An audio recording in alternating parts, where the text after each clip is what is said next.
introduction. Here we are again. Oh, hello. Yes, we are back once more, and it is a cloudy day here in the UK, but I hope where you are, the sun is shining, even if it is only shining in your heart. At least it is bright and sunny in the best possible place. Here we are, yes, we are back together live, and this is English Addict coming to you now, right now at this very moment in time, from the birthplace of the English language, which just happens to be England.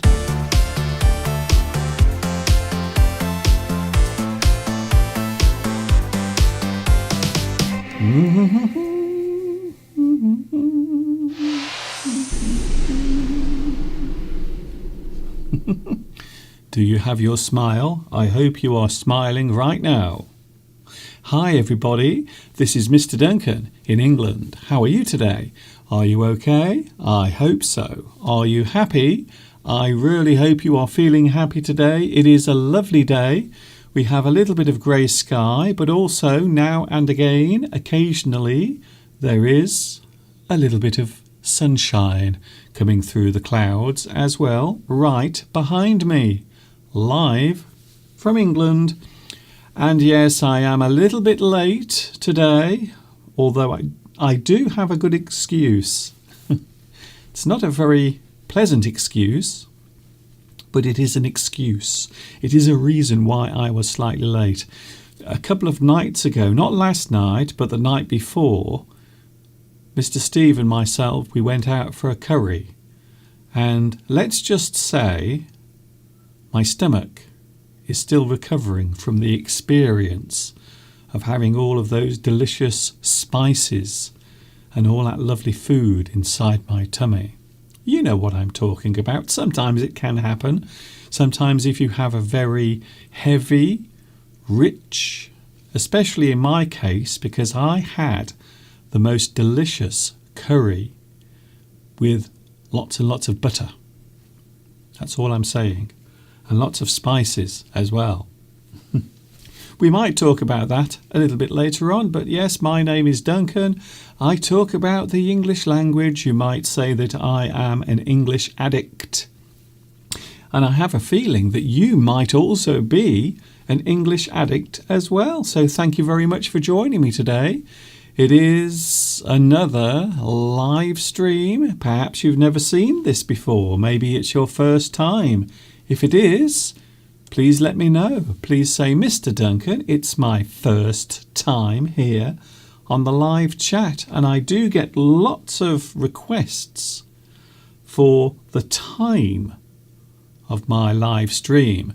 And I know that in different parts of the world, there is a time difference. So the time to remember here is 2 p.m. UK time, just in case you are watching the repeat of this and you are desperate to catch the actual live broadcast. 2 p.m. UK time. All you have to do is check the time difference between where you are and where I am. And then there you go. You have the answer. So that's when you can catch me on Sunday, which is now. Normally I am with you on Wednesday, but can I just say I think it's a good opportunity right now to say I will not be with you on Wednesday. So this Wednesday, the Wednesday that is coming, I will not be here. There will be no live stream because we have a special guest coming to stay this week. The person is arriving tomorrow. So we are making some preparations, including here in the studio. So this is going to be converted into a place where our guest is staying. And that's it. That's the reason why I'm not with you on Wednesday. But don't worry, we will be back with you next Sunday. However, we have a lot to talk about today. Some things that you might want to chat about, some things that you might want to give your opinion on. And of course we have Mr. Steve here as well. Yes, we've made it all the way to the end of another weekend and another week. In fact, we only have another week of the month of August. And then we are into September. Yes, today it's Sunday.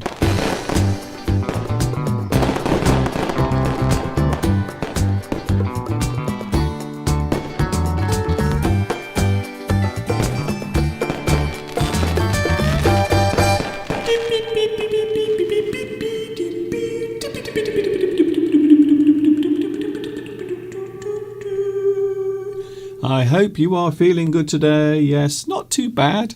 Here, I'm okay, not too bad. My stomach has been busy. I'm sure you don't want to know about that. I'm pretty sure that you do not want to know about the after effects of a wonderful night out with one of our friends the other night. Can I just say something? Because I know in different parts of the world, we are all now in various stages of lockdown. Here in England, lockdown has been almost completely eased. So here things have almost returned to normal. And just to show that, on Friday night, as I just mentioned, we went for a lovely meal in a place in the West Midlands, a place called Walsall, with one of our good friends. And we had the most amazing meal. And also we were surrounded by people, other diners, other people eating their food as well. And it felt as if things had gone back to normal. There were no masks being worn. There was nothing like that, even though I must admit they did bring a huge bottle of hand sanitizer to the table. The biggest bottle of hand sanitizer that I've ever seen, so you can keep your hands nice and clean. That's the only thing that told us that we were still, ever so slightly, still having certain precautions because of coronavirus. But it was very strange, and everyone in there were all of the people were polite, and I get the feeling that a lot of people feel maybe liberated or relieved that life has returned to normal, albeit with a few provisions. So there are some things that we still have to do. For example, if we go into the shops now, we still have to wear our masks. And if you go into a place where there are many people, you have to wear a mask. And of course, nowadays, here in England especially, a lot of people now have been double vaccinated. So that is probably one of the reasons why everything has been relaxed quite a lot here in England. So it was a very interesting experience on Friday night, going out and sitting in a restaurant full of people, none of whom were wearing masks. Very strange, including us. So in a place where you are eating, you don't actually have to put a mask on. Very strange, yes, very interesting situation. And it was amazing how serene and pleasant the atmosphere was in the restaurant. So I do get the feeling that a lot of people are experiencing, I don't know what the emotion is. I suppose it's a little bit like being in the house for a long time, and then you can suddenly go out and run around and have freedom. It must be a little bit like that. It must be like coming out of prison and then suddenly finding yourself back amongst the population. So a very interesting experience and a lovely meal as well. So here we are then. Yes, it is English Addict, and it looks as if the live chat is very busy today. Thank you for joining me today. Thank you for tuning in on your Sunday. Maybe it is Sunday morning, maybe Sunday evening. Thank you very much for joining me. Talking of the live chat, I wonder who was first on today's live chat. Oh, I see. It would appear that things are back to normal on the live chat because Today, the first person to arrive is Vitas. Congratulations, Vitas. You are once again first on today's live chat.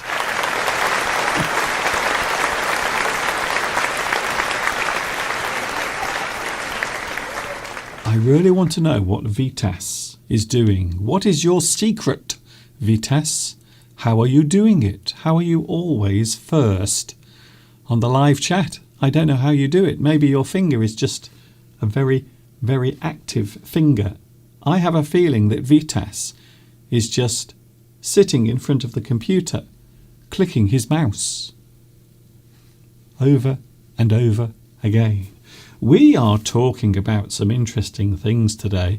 We are looking at the emotion or the feeling or the action of grudge. It's a great word, by the way, grudge. You might have a grudge. You might carry a grudge. You might have a complaint about something. You might have a grudge about a certain thing, something that you did not like, something you disagree with. So that is one of the things we're looking at today. We're also going to we'll have the sentence game, because a lot of people last week complained. They said, Mr. Duncan, we missed the sentence game. Can we have the sentence game? So it's back. We have random words today on the sentence game. Can I say thank you very much to Claudia? Hello, Claudia. Thank you very much for your lovely photograph, by the way. Thank you very much for your photograph. And Claudia has grown, apparently, in Argentina. The daffodil is a very rare flower. You don't see it in many places.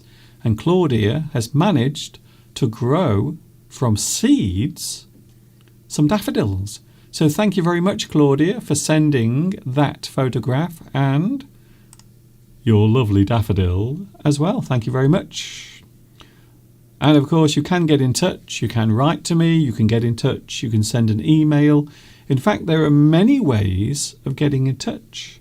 And if you would like to get in touch, well, feel free. I do have an email address. And also you can follow me on Facebook as well if you want.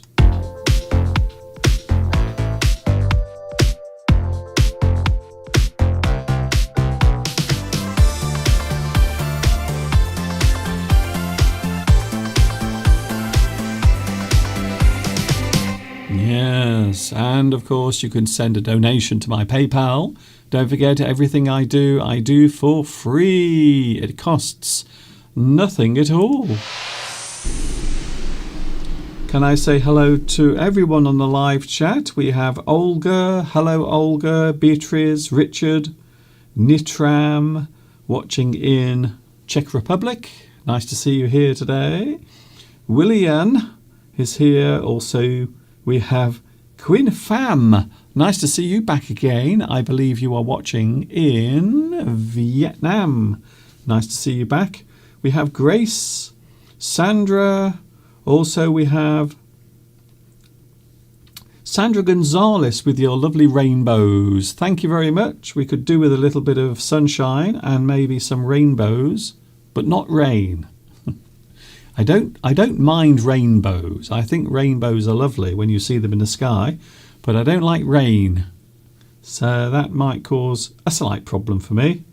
Hello, Beatrice. Hello, Javier. Javier Ramanda. I like your name, by the way, Javier. Nice to see you here as well. We have Marialba. Marialba or Marialba. Nice to see you here as well. Wow, a lot of people here. Brazil is here. Marcelo. Or maybe Marcello, you see. So sometimes I might mispronounce your names. If I do, I apologise. So I think it's Marcello, but it could be Marcello. Hello, Mosen as well. Also, I'm trying to move my little thing on the screen, but because my finger is a little sweaty, I can't get my finger to slide on the screen of my phone. Hello also Tomek. Hello Tomek. Nice to see you here.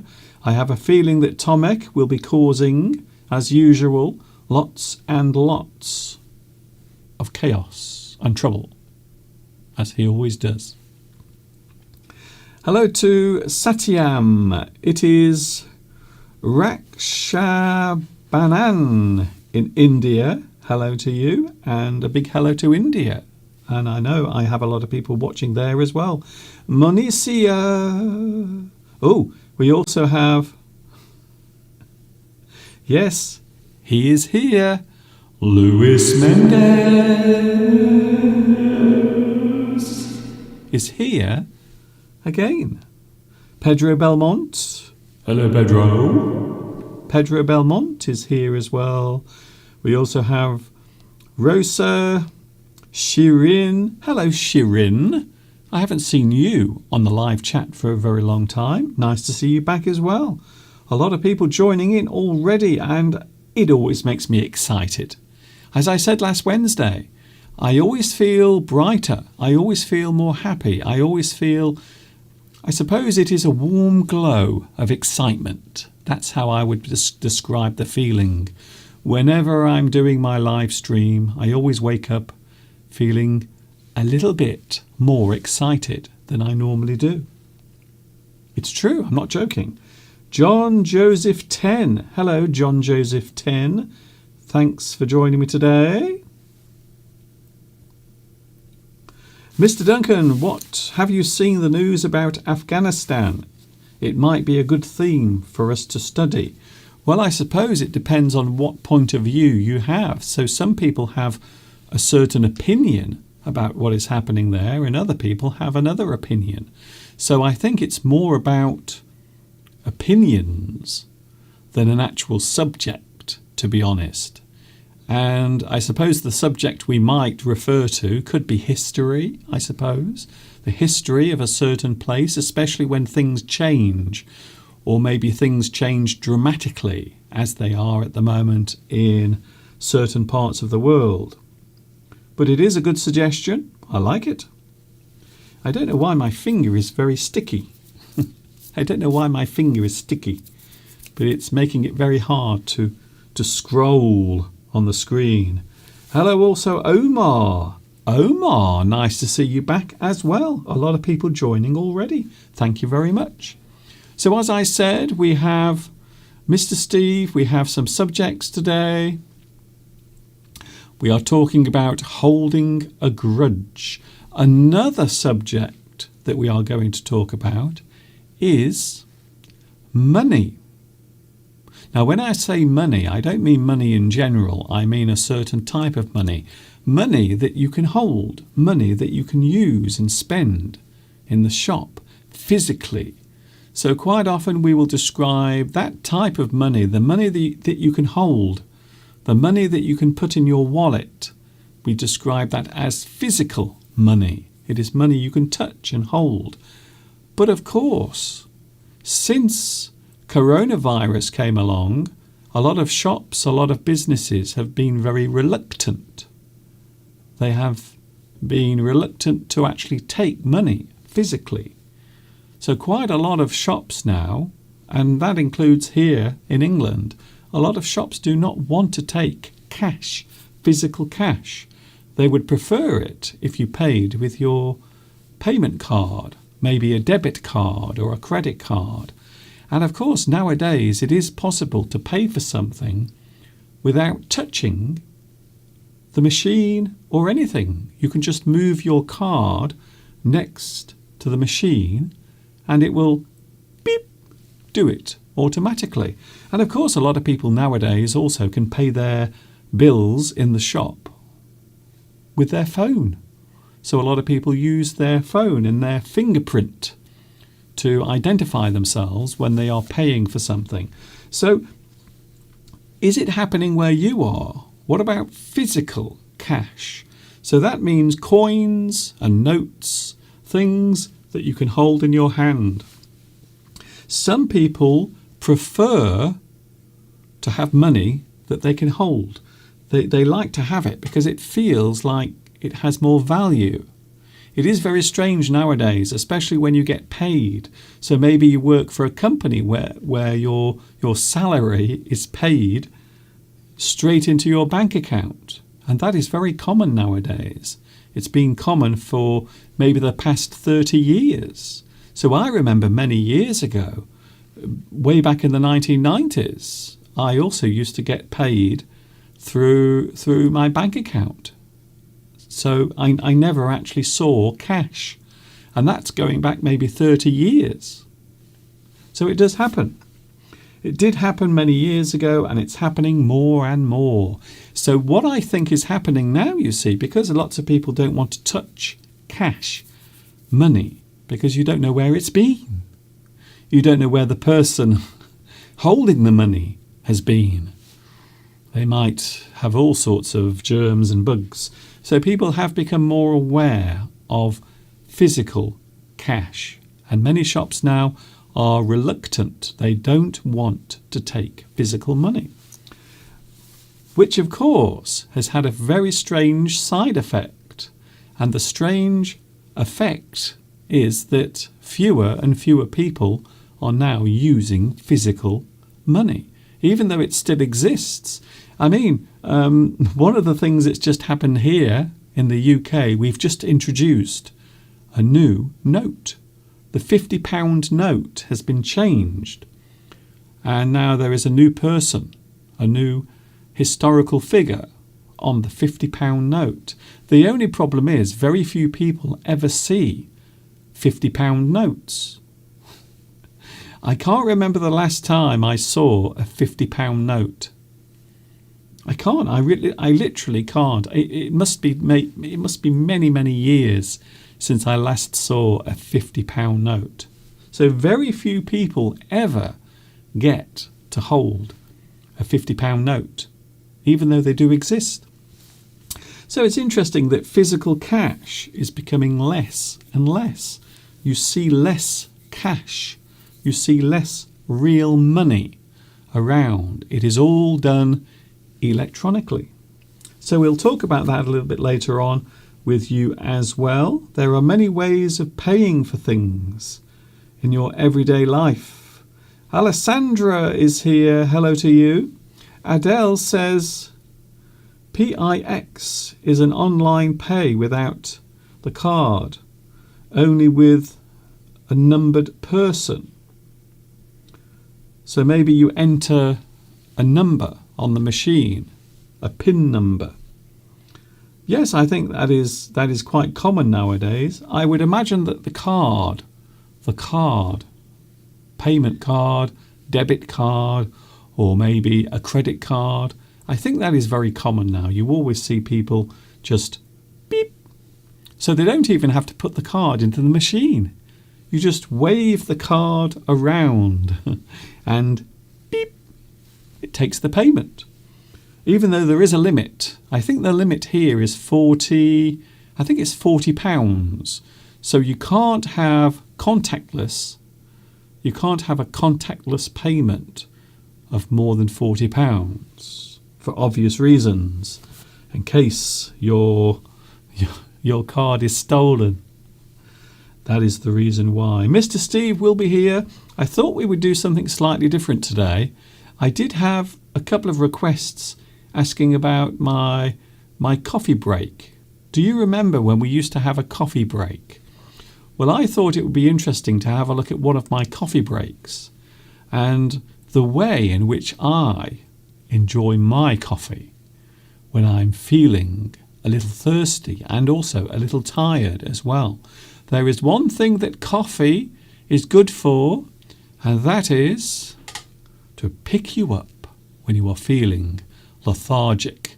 Maybe you've lost your energy. Maybe you need a little bit of energy to get you going in the morning. Quite often people will turn and they will go into the kitchen and they will make a cup of coffee. And then after this, yes, Mr. Steve will be here live in the studio. You know, I always like to think of myself as a very helpful person.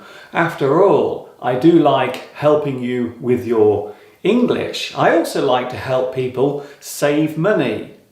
I'm going to do that right now, here in my magic kitchen. Yes, this is where much of the magic happens when it comes to food, because I love eating food and I also like drinking coffee as well. There is nothing worse than going to a very expensive coffee shop and you have to stand there for ages while they serve you. It takes such a long time and sometimes the coffee is cold by the time you get it. And the worst thing of all is that the coffee costs a lot of money. It's very, very expensive to go to a coffee shop and have one of those skinny lattes or espresso. It's very expensive. If you go to London, can you believe it? In London, a cup of coffee can cost as much as £8 or £9 for one cup of coffee. Today I'm going to show you how to make your very own barista style coffee, and it will only cost you a few pennies. Yes, it's true. Here we go. We have everything we need right here. First of all, we have the kettle. So I'm going to boil some water first of all in the kettle.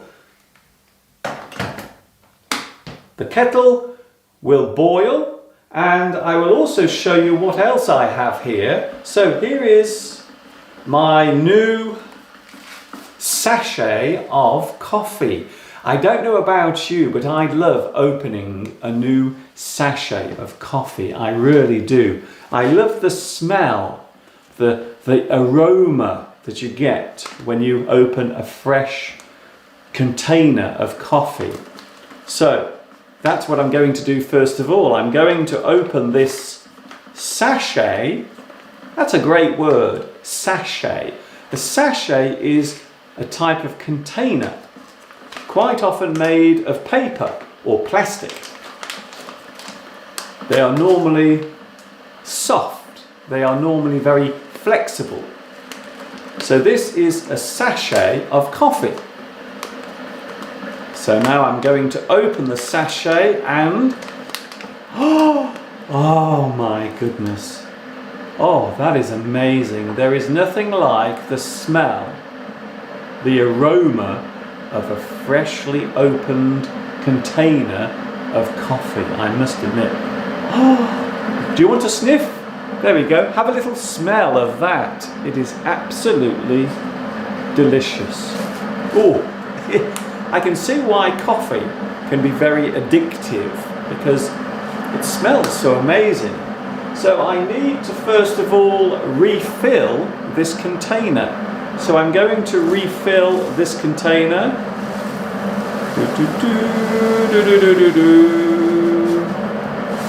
There we go. So now I have refilled this container and first of all, I will put some coffee in the cups. And I'm going to show you how to make a very expensive cup of coffee for just a few pennies. Ooh, Mr. Duncan, we are very intrigued. We are very interested in what you are going to show us. So, first of all, I will put some coffee in Mr. Steve's cup because I'm making a cup of coffee for not only myself but also for Mr. Steve as well because he's very thirsty. And I will also put 1 teaspoon of coffee, just 1 teaspoon in my cup as well. So that's the first stage. Then I will put a little bit of sugar in each cup.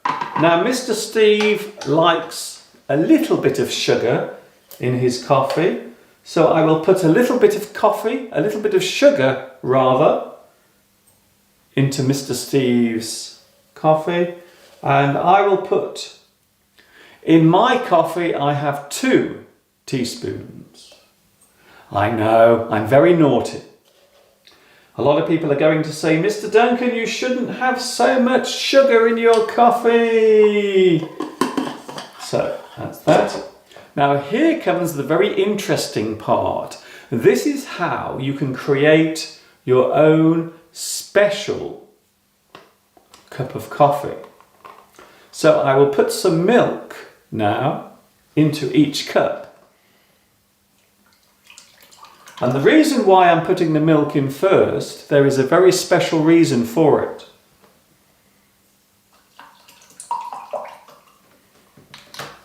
And the reason is, as the sun comes out, the reason is I'm going to do something very special with the milk and the coffee that are in these cups.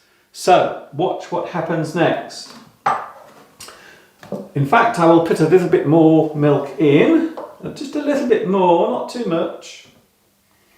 And I will show you my special little tool.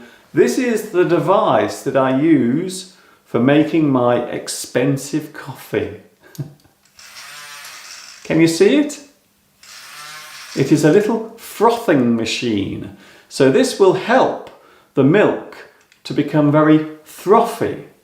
And what you have to actually do is put the hot water into the cups. So you put the hot water into the cups. Don't forget, the water has to be very hot, preferably boiling. So it's better if the actual water is boiling at the time. And what you want to do, you want to heat the milk as quickly as possible. So if you put the boiling water straight onto the milk and coffee, it will create a very special style of coffee.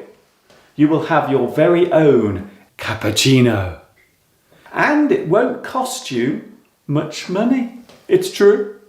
So here we go. I will boil the water again. It's very important that the water is boiling. Do, do, do, do. So it's very important that the water is boiling. We'll just make sure that it's really, really, really, really hot. Okay, and now very quickly we will pour the boiling water onto the coffee. And at the same time, you will use your little machine to froth the coffee. There we go. So now I am making the coffee all frothy. Ooh. So there it is. I will do that for a few moments. And look what we have here. Yes, it's incredible. Look at that. So now we have a very expensive style of coffee. So this now looks just like the sort of coffee that you would get in a very expensive coffee shop in London or Italy. So there we go, a lovely frothy coffee. And now I will do mine. So this is Mr. Steve's, and now I will do mine. And don't forget, it's very important that the water is very, very hot. So you make the water as hot as possible, like this. Another good thing you can do, you can also pour the water from a great height. So if you pour the water from very high up, it creates even more friction in the milk. So I will show you what I mean. I will show you what I mean by that. Here we go again. Don't forget, you need this device as well, a little coffee frother. Right, let's go.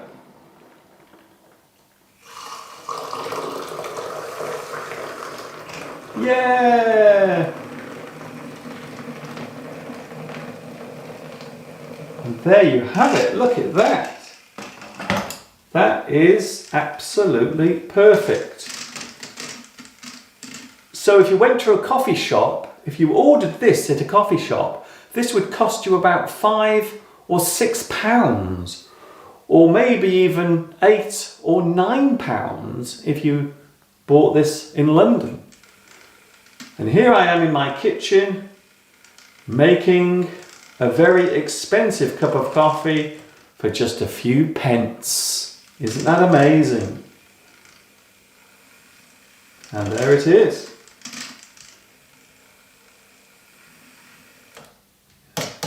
Done and done. So let me just show you. So now we have 2 cups of very expensive coffee. So if you went to a coffee shop, this would cost you about £5 or £6. And here I am in my kitchen making it for just a few pennies. And those few pennies, of course, relate to the electricity that I used to boil the water. And that's it. So I will take this cup of coffee up to Mr. Steve, and you will rejoin me live in the studio, because it is a Sunday afternoon and this is Live English.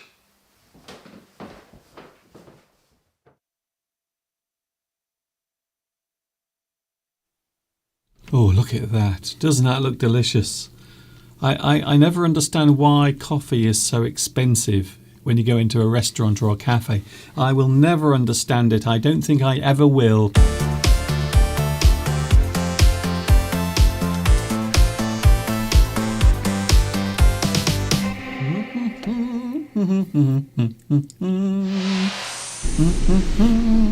Hello. He is looking all clean and bright. He is Mr. Steve. Hello, Mr. Duncan. How are you? And how are you?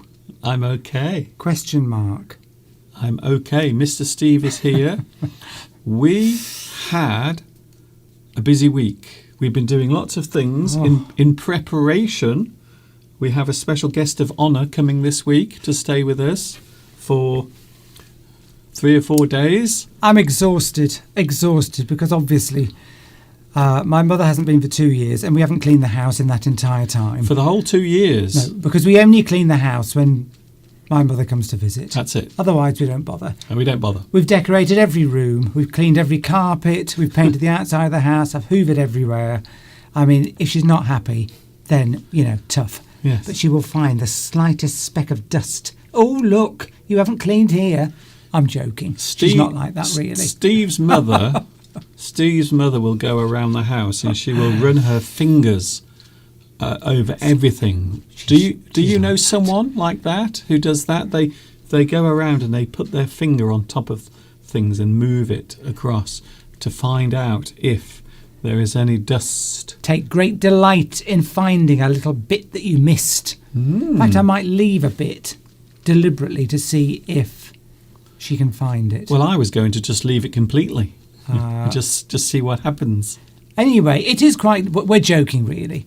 But it is quite good, isn't it, Mr. Duncan, and you out there? When somebody's coming to visit, yes, it sort of spurs you on. It gives you the incentive to do jobs in the house and things that you've been putting off for a long time. Yes.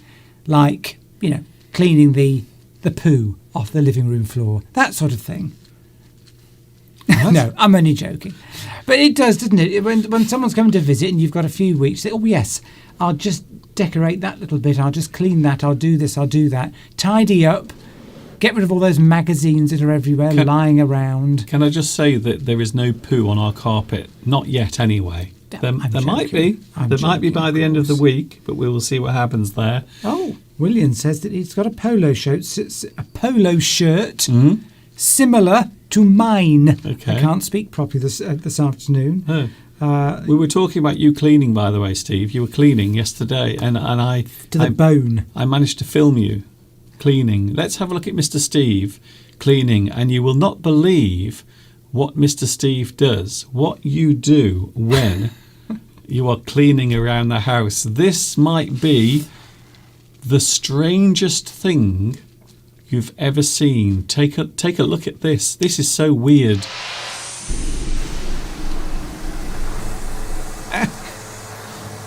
So here is Mr. Steve doing the vacuuming. He is cleaning the floors, and For some reason, Mr. Steve does not like the sound of the vacuum cleaner. He doesn't like it at all.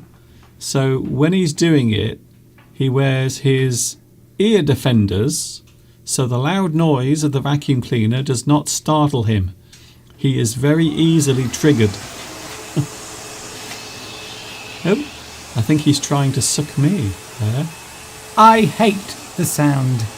I'm very sensitive to noise. I don't know what it is. You are? I always was, even as a baby. So even when I'm hoovering or vacuuming, I always put headphones on. I'm not listening to music. I just hate the noise. I just hate the noise of it. So I can just sort of blissfully clean and vacuum the house. And I can't hear anything because I've got the ear defenders on. You know what the weird thing is, though? If I have to talk to Steve, I can't. So I'm shouting. I'll say, Mr. Steve, Steve, Steve, Steve, Steve. And then he jumps behind me and gives me a shock. Well, I just try to get your attention because you've got your stupid ear defenders on. Yeah, that's just me. I do the same when I'm you see me in the garden, don't you, with those ear defenders on? Yes, but they're noisy things. Well, our vacuum cleaner's noisy. I don't think it's that. If it's only over 90 decibels, it could harm your hearing. And I don't want to be deaf when I get older. I'm not sure about that. I wonder if that is straight. Does anybody else wear ear defenders when they're vacuuming? Let's have a look. No at one the comments, does. shall we? You might be the only person on the planet. Does anyone else do it? I'm not listening to music, to Zika. I'm not. They're just ear defenders. Yes, they're just keeping the noise out, away from Mr. Steve's sensitive ears, because he gets very triggered, you see. Any sudden sounds or movements, things that come nearby, maybe a little wasp will buzz around. Oh, talking of wasps, we have found a wasp's nest outside my studio window. Would you like to have a look? And I will tell you the story, the sad story of the wasps. So there they are, just above my window. So that is the window just above my studio. You can see the top of the window at the bottom of the screen, but there is a nest of wasps, and there it is, the hole where the wasps are going in and out. And they've been there for a while, clearly, and they're just above the window. And the thing is, Mr. Steve's mother is coming to stay. So Steve is really worried that his mother might get stung by a wasp. So I don't know how to tell you this. I don't know how to break this news to you. But can I just say that this is not my decision. This is Mr. Steve's decision. Steve, tomorrow, is having a man come to our house to kill those wasps. Yes, well, you must, Mr. Duncan. You can't have wasps' nests Terrible. in your house because somebody might get stung. And if they're allergic to the wasp sting, they could die. But that is a rare occurrence. But, the other thing is that will be in the ceiling. That will be in the ceiling space somewhere. Yes, above the ceiling. A wasp's nest is not a good idea because they get very wet and damp. And they can apparently get there's a lot of moisture in a wasp's nest. And it can cause your ceiling to get weak. Yes. And then the ceiling can collapse if it's just above your ceiling. And then you end up with a room full of wasps. Yes, I can see your point, but I'm not sure if I agree. I'm not sure if I agree. Well, they're gone. With killing them. What kind of vacuum cleaner, says Stefano? What kind of vacuum cleaner is that? Oh, okay. Okay, well, we'll answer that afterwards then. There we go. We're looking at the wasps at the moment. Lots of them, yes. So millions of them. Tomorrow we have an exterminator coming, and he's going to kill these wasps. He's going to destroy this lovely little wasp nest that I wanted to keep. I said, I don't want them to be killed. I want to keep them. I've even named them. They've all got names now. And Mr. Steve is going to to get a guy to come here tomorrow and kill them, which I don't like. I think that's very sad, to be honest. Yes, Umberto, they're not bees, they're wasps. They're not bees. So, well, mind you, can you get honey from wasps? No, I've never heard of it. You don't know. I don't think wasps provide anything.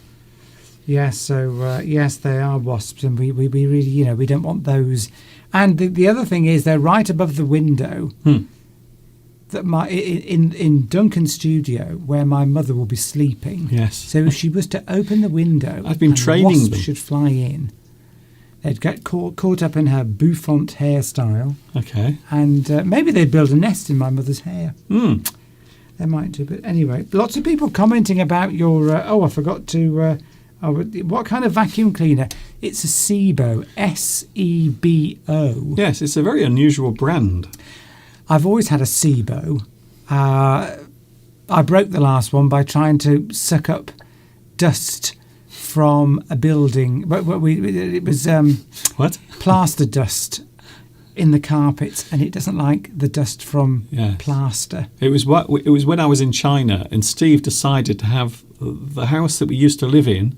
He had it smashed to pieces by builders, and then he decided to use the lovely vacuum cleaner to suck all of the debris from the building work, and it destroyed the vacuum cleaner.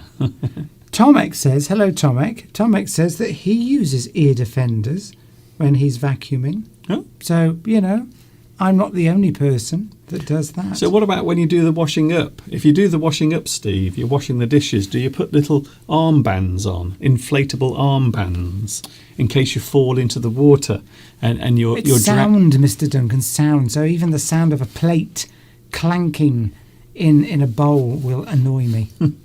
Hello, Sky. Sky asks, are you a couple? A couple of what? Well, we are a couple of something. We are a couple of something.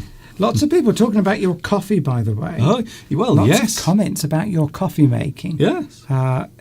Is it coffee making? Because Zudzika says, where is the coffee machine? Well, you don't. This is not a true cup of coffee. Yeah, I know. But to be honest with you, I'm going to be honest with you. There are coffee machines, very expensive coffee machines that are available, and a lot of people like to have them in their kitchen just so they can show off to their friends when they come round. Oh, hello, would you like a fresh cup of coffee from my machine? It costs me £2,000. Ooh, look at me. But the thing is, those machines take such a long time to make the coffee. It's about 10 minutes. And it comes out lukewarm and you don't get very much of it. They're good for espressos, I think. That's about it. Which a lot of people have said. We've got lots of people watching from Italy today because Cecilia, Umberto are saying that what we should come to Rome, says Cecilia, for a good espresso. Yes. And Umberto says, I like a strong black Italian. So does Steve. Coffee. Steve likes a strong black Italian. Coffee. Or any strong black. Yeah, Saturino says that English coffee is like brown hot water to her. Well, it's not. I mean, let's face it, it's not a proper espresso, is it? But it's as near. But I've been to coffee shops, and this is the point I'm trying to make. Just because you have a coffee machine doesn't mean the coffee is going to be nice. Because I've had some disgusting coffee when I've been round to people's houses, and they have this posh machine. You put the beans in, and then it takes ages, and it makes lots of noises. I think we know the sound. And it takes like 8 minutes. He can't speak then. Belarusia wants a coffee. She hasn't. You're right. Belarusia hasn't had breakfast yet. It's amazing how early it is there. So she's dying for a cup of coffee. Oh. She does want to try our coffee, by the way. So when we come over to your neck of the woods, your part of the country, then we'll try it. You all right? Have you recovered from that sort of seizure? I was whatever making. it was you were having. I was making the sound of a coffee machine, and unfortunately, one of the little beans got stuck in my throat. Adele says we've got to have. What about Brazilian coffee? Well, that would be nice. I would like to try coffee all over the world. Obviously, yes. So hopefully, well, we've had lots of invitations, haven't we, to go to various parts of the world by our wonderful viewers. But what I was And going we to will say, go. the point I'm trying to say is, just because you make it in a machine doesn't mean the coffee's going to be nice. Because we went to someone's house, someone who lived near us. They don't anymore. And we went there, and she had this wonderful coffee machine. She was saying, "Oh, my coffee machine, it's very expensive and wonderful." But it took ages to make the coffee. And then when we had it, it was almost cold. It was one of the worst cups of coffee I've ever had. But this machine that she was making it in was really expensive. So that's the reason why I make my coffee very simply. It's a very simply made cup of coffee. It is nice. It is nice. Well, it does the trick. It's got caffeine. It perks me up, makes me feel lively. Yes. Now, somebody asked, Nisar says, what does frothy mean? Ooh, well, Frothy. If something is frothy, it means it has lots of bubbles, normally on the surface. So maybe on the surface of something there are lots of small bubbles, foamy. Quite often you will see foam on top of coffee. Cappuccino normally has lots of foam on top. Also, when the sea comes in, when the tide comes in, sometimes you will see lots of foam on the water. Froth. As the sea moves, as the waves. There's another meaning, isn't it? If something is frothy, if you can describe a person as frothy, they're sort of lively, effervescent. You can have a frothy conversation. Yes. Can't you? It can be used as a, what would you... Lively. Yeah, that's it. Sort of frothy. Oh, you're a bit frothy today. Yes. You could say. Imagine if you're doing your washing in the washing machine and you put too much powder in there, and then the foam will stir up as the clothes are washing, and then the foam will start to come out the top. We can say that is froth. So the foam, the white foam, can also be described as froth as well. It's all coming out of the washing machine. Yes, lots of people Italian coffee seems to be the one that everyone is talking about. So yes, we'll have to go. We'll have to go. But Colombian and Cuban coffee, says John, is also the best. And John has asked if I would talk about my school days. Not today. I don't think we've got not on Mr. Duncan's agenda today. Mr. Steve's school. Very eventful. I can tell you. I'm just whenever Steve mentions his time at school, I always see two things. One of them is Steve being chased around the school by all the bullies. Because it's very similar to me. That's what happened to me. I was bullied a lot at school. But then some people say that I have the sort of face that looks like it needs bullying. Tomek says that I don't pronounce the word espresso correctly. No, you don't. How do you pronounce it then? Espresso. Well, I can't roll my espresso. Oh, I can do it. Espresso. That's it. But you don't have to. Espresso. But you don't have to shout. Well, we say espresso Yes. in the UK. It might be pronounced differently in Italy. Which, of course, is quick. Quick cup of coffee. So thanks for that criticism. Although he does say that the chances of getting a proper or legitimate cup of coffee from a machine is more likely than pouring boiling water into instant coffee. I mean, we're just being constantly criticised, aren't we? Me for my pronunciation, you for your coffee. I'm used to it. Well, we're used to it from Tomek. That's but the thing is, I don't think any coffee shop can ever justify. When I say justify, it means they can defend the reason why they charge so much money for a cup of coffee. Some places, if you go to London, £10. Because they're baristas. £10. Baristas. Yes, but it's just still coffee. It's the same coffee. It's just coffee. It's crushed up coffee beans. Well, they've got to eat. They've got to pay the rent on the shop. They've got to buy the machines, employ the staff, pay taxes, pay wages. It's obviously not going to be 10 pence a cup, is it? Well, no. Well, I wouldn't expect that either. But maybe £2.50. I think the most I would pay for a cup of coffee reasonably would be around £2.50. I think that's a reasonable price to pay for a cup of coffee. But if you go to London, it's like £8, £10 for a cup of coffee. Lewis says the best coffee that he tasted was in Venice a long time ago.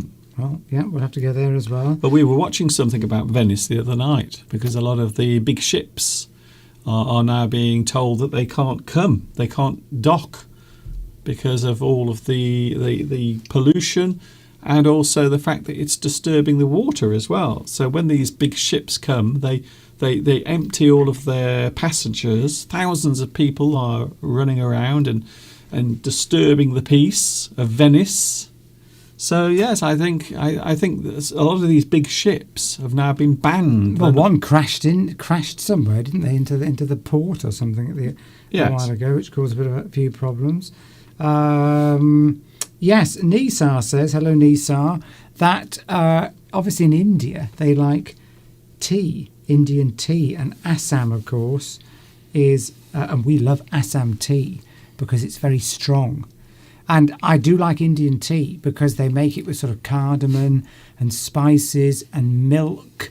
It's quite milky from what I remember and full of flavour. But with Assam tea, yes, I do like. Well, that's strong. I mean, our tea can be a bit weak, but Indian tea is strong, just like a black Italian coffee, which is also strong and powerful and sexy even. Okay. I think, I can see myself now sitting on a lovely Italian Riviera having a nice cup of coffee. The Italian Riviera, okay. I'm sure it exists. Well, where exactly would that be? Which place? Well, I'm not an expert in geography. Oh, I see. So you love Italy so much you can't name one place. Rome, on the Rome, Pisa. Okay. There we go. I don't think that's on the Riviera, but there you go. Right, what are we talking about today, Mr. Duncan? Moving on. I was going to say Tuscany. Tuscany. Are you sure? It is. Sure? It is the most. It is a wonderful. I've always wanted to go to Tuscany. I maybe rent an apartment there, and maybe I could take up a new artistic endeavour like painting. I could find a muse. Have you ever had a muse, Mr. Steve? A muse, sort of thinking. I'm musing, thinking. If you know a muse in art. Art is yes. Well, that's what I'm talking about. Clearly, not listening to a word I'm saying. I never listen to you. In art, if you are a painter or a sculptor, maybe something you are deeply interested in, something that captures your imagination, and you want to recreate it in your artistic interpretation, such as a sculpture or maybe a painting or a drawing, that person or that thing becomes your muse. Yes, does the coffee disturb your sleep, says Stefana? Well, it can do because, they actually recommend... They? Who? Doctors. Okay. Scientists, people in the know. Baristas. Not baristas, because they would want you to drink coffee at all times. If you don't want disturbed sleep, you shouldn't drink coffee, 6 hours before going to bed. Okay. That's what they say. Some people drink it at night. I know they do. Some people have a cup of coffee after their meal at night. I wouldn't sleep. I don't believe that. Because I'm very sensitive, as you know, sensitive to sound, sensitive to everything. Caffeine, I only have to sniff coffee and I come alive from the caffeine fumes. Sometimes too alive. Actually, I can get heart palpitations from too many cups of coffee. I remember the first time I ever had a proper cup of coffee. A proper one? A proper cup of coffee in, barista. A cup. From a proper coffee machine. because we didn't really have them in the UK. Sort of Didn't we? Starbucks and places like that. They didn't really come into the sort of 1990s, did We they? didn't have coffee before Well, we 19... didn't have lots of coffee I shops. think coffee existed. Coffee existed, but all you got was instant coffee in a plastic cup in the UK. That was what you commonly got. And then all these coffee shops came in. And I remember the first time I had one. It's true. Well, when we grew up, there were no coffee shops. When There was I grew up in the cafes, Cafes, yes, but I'm yes. talking about proper coffee from a machine, Yes, Mr. Duncan. but there used to be there's a lovely place in Stafford where I was raised, and that had the most amazing coffee. I don't think so. But it had a machine Yeah, but you know they're everywhere now, but they weren't when we grew up. in the 1970s and 80s. This was. Yeah, but not every town had them. Mr. Duncan, you're being annoying. We didn't have Starbucks and Nero's and what's that other common one? Costa. Costa. We didn't have any of those. They all sort of came in from the 2000s onwards, really, mainly. I mean, they're everywhere now.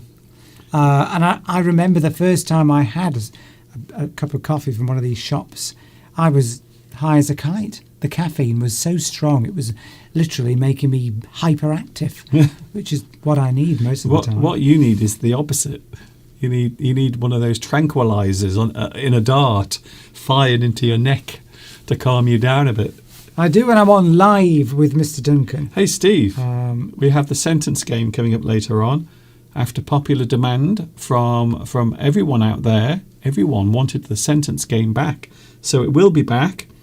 We're also talking. They wanted the sentence game, but they didn't want flags of the world. It's what we established last week. Yes, the one. The one thing we learned. What? The one thing we learned last week was flags of the world not popular, sentence game popular with some people. The people that can do it. Well, It's yeah. popular with them. Yes. If you can do something, normally it's more popular. Yes. Ah, right. Yeah. Stefano says, can't drink coffee in the afternoon to preserve my sleep. Yes, exactly. Yes. Don't have it too late. Actually, what they say is if you're tired, if you come home from work and you're tired and you want a little sleep, have a cup of coffee and then have half an hour's sleep. And when you wake up, the coffee would have gone, the caffeine will be, you'll wake up lively. I've never tried it, but apparently that is the case. Some people watch this. They watch our live stream to become engaged and lively, apparently. Although I'm sure some people watch it so they can go to sleep as well. I'm pretty sure of that. We have some interesting subjects today, by the way. One, Good. we are looking at a simple word, but it's one that I think has a big meaning in everyday life. And we are talking about holding a grudge. I think that's a great word, by the way, grudge. I think in English, sometimes a word will sound exactly like the thing it is describing. And I think this is a great example, grudge. So even when you say it, your face looks like the emotion, grudge. I have a grudge. So if you hold a grudge, well, first of all, let's look at the word, shall we? Well, the word grudge means bitterness or resentment. So maybe a person has done something to you and you are refusing to forgive them. Maybe someone has beaten you in a competition, or maybe they have something that you don't. You might feel bitterness. Oh, yes. Maybe somebody on the live stream whose name begins with T. Maybe I feel bitter and have a grudge and resentment. So grudge means bitterness, resentment, and it's normally something you feel towards another person. To feel bitterness towards someone is a grudge. So we say that you are holding a grudge. Grudge is a great word, and it describes a certain type of emotion that you might feel. For example, resent, felt after an unpleasant experience. So something that you do, or maybe a place that you go to, maybe you have a terrible experience, maybe something happens that affects you negatively. You might afterwards get or hold a grudge. Like we do against that shop, our local shop. Yes, the local shop that we went to, Yes. because we went to it all the time, and then the owner's son came out. The son of the owner came out, and he criticised us, and he made us look stupid in front of everyone Yes. in the car park. Accusing us of parking too long in his parking space. But we were customers and regular customers. So what did we do? We just boycotted the shop, and we haven't been there since. And we hold a grudge, So which will be there till my dying day. So now we hold a grudge against the Nisa shop, the Nisa convenience store in Much Wenlock. We now have a grudge. Yep, we will never shop there again. Never. Once somebody has crossed me, Mr. Duncan, once they cross me, that's it, they're out forever. Oh, I'm not sure about that. Well, sometimes. I don't think you do hold grudges. See, I don't think you are good at that. I think you do. Over time, you start to Weaken. You mellow. Now, I, on the other hand, I am the king of grudge. I never forget and I never forgive. It is very rare for me to forgive anyone who does anything against me, especially if it's done spitefully, if it's done with hate. I'm not a forgiving person. I will be honest with you. Sometimes I will give chances if maybe the thing in question is accidental, but I quite often I will hold my grudge, and sometimes that grudge will last forever. Yes, that is true. You wouldn't think Mr. Duncan was a person that held a grudge for a long time, but it's true. He Yes. does. Apparently there's a film called The Grudge, Okay. a horror film. So, no, I didn't know that. So, yes, right. You can have a grudge match. Yes, I'm going to look at these Going things. to look at that. I'm jumping the gun. I'm getting ahead To of be Mr. Duncan. to be unwilling to forgive someone is a good definition of grudge. You hold something against another person, as I said earlier, something they've done. Maybe they've achieved something that you wish you had achieved. Yes, Iron Man says, the grudge like Holyfield has a grudge on Mike Tyson. There we go. Yes. Well, when you think about certain types of competitive sport, we often use the word grudge. Quite often, we will use the word grudge to describe that feeling. So we can say that a person carries a grudge. So to carry a grudge means you hold it, you hold on to it. It's a little bit like having an emotion that you can't get rid of, you can't remove it. It is something that stays there in your mind and also in your heart. So it is a very powerful emotion, a little bit like jealousy. I think jealousy is very similar to that. So jealousy is something, it's very hard to get rid of, it's very hard to hold back. And I think having a grudge is also very similar. To hold or bear a grudge towards someone.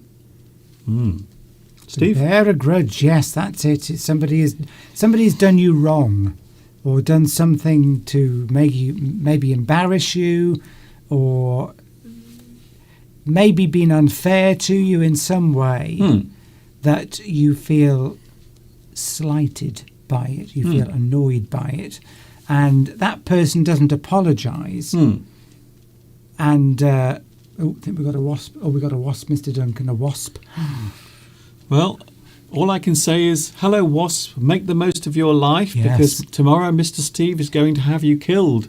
Yes, so if you want to sting him now, this is the guy that's going to kill you tomorrow. Thanks for telling the wasp. Come on, over here, Mr. Wasp. He's the guy. Sting him right there. Let's get it out quick. Sting him on I'm his worried head. by a wasp, Mr. It's all Duncan. right. It's not going to do. Wasps will only sting if they are attacked. So as long as you don't attack them.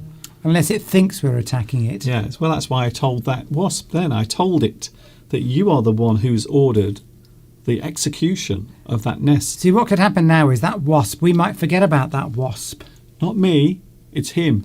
We Go might forget about the wasp. sting him. and then it secretes itself somewhere. It hides away. Okay. Because it's exhausted trying to get out. And then Mother comes... There we go. I bet everybody saw that then. Mother's sleeping here, and the wasp wakes up and comes alive and crawls all over and stings her, which Yes. we don't want. But why? Shall I get rid of it for you, Mr. No, Duncan? it's all right. It's fine. Yeah, It sure will, it is. I've got windows open in here. Eventually, the wasp will fly towards the window, and it will fly away, and it will live for about another 18 hours. But then, thanks to Mr. Steve, they will all be killed tomorrow. Well, too dangerous. So to hold and bear a grudge towards someone. So there might be some wasps living nearby who might bear a grudge towards Mr. Steve That's why. for having their friends and relatives murdered. That's why I've got to kill them all. There can't be any left, because they will then bear a grudge and come after me. You know, you're starting to sound like somebody else. This is starting to turn into something far more sinister than just getting rid of Well, it's wasps. like in those films, isn't it, where somebody kills a member of somebody's family, Yeah, but in fact they don't kill all of them. So there's always somebody left to get revenge. The answer is you've got to kill all of them. okay. Otherwise, there'll be somebody left. But mind you, that has been the case in history, hasn't it? Where evil, horrible dictator-type leaders will wipe out whole areas, villages, all that sort of thing, so that there's nobody left Yes. to come and get revenge on them later. I'm going to guess that Steve hasn't read the news recently. It's going on all around the world. I know, but it never stops, does it? Anyway, we're talking about having a grudge, holding a grudge. Here's another interesting word, Steve. Begrudge.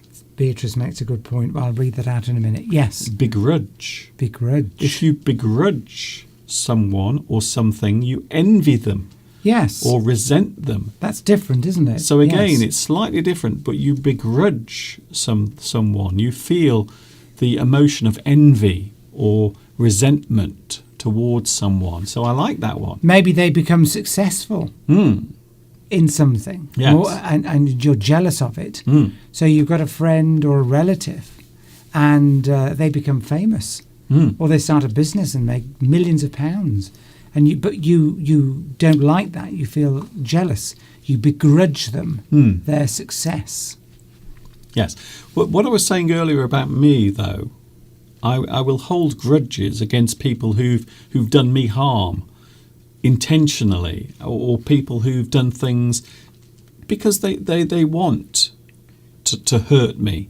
So I don't just do it with everyone, but I do if a person has been very mean or mean-spirited, or maybe they've done something big, for various reasons, for hatred, because they're a hateful person. So yes, I will hold grudges, but normally I have a very good reason for doing it. Beatrice, do you want to carry on, or can I make a comment? No?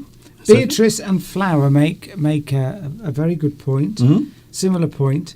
Holding a grudge is not healthy.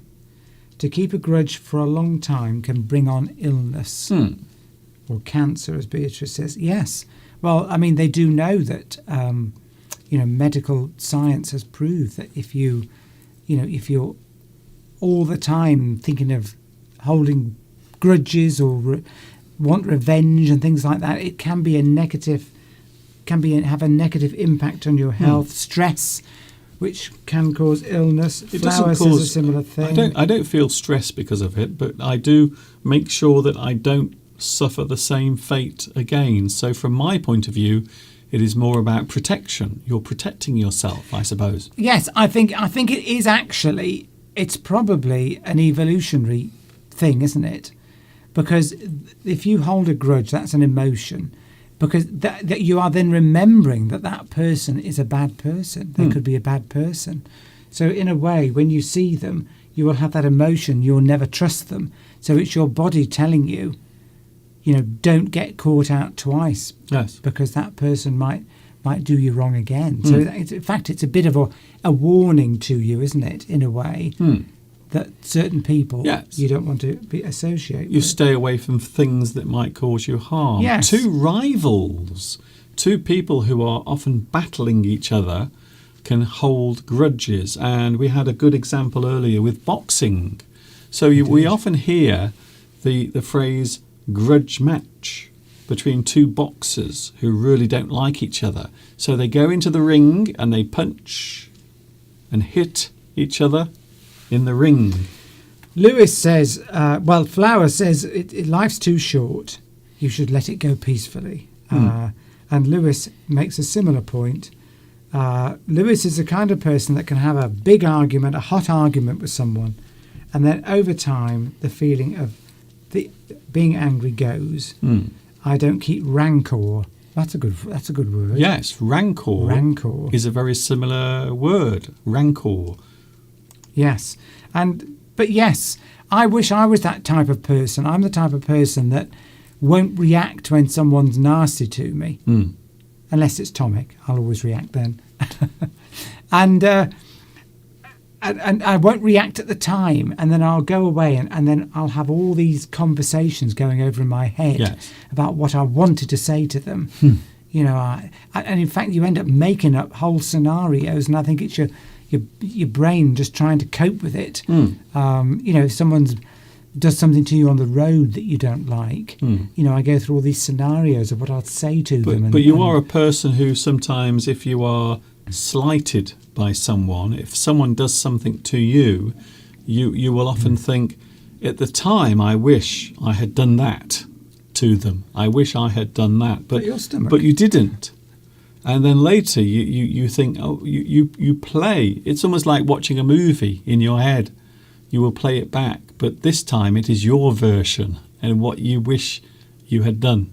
I think it is healthy to have an argument with somebody at the time, get it out of the way, have the argument, and then forgive and forget.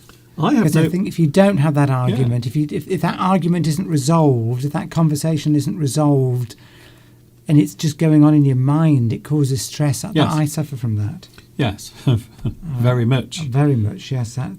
So holding a grudge, the word grudge derives from French. Did you know that? From the French word grouch. So the word grouch is a person who might be irritable or grumpy.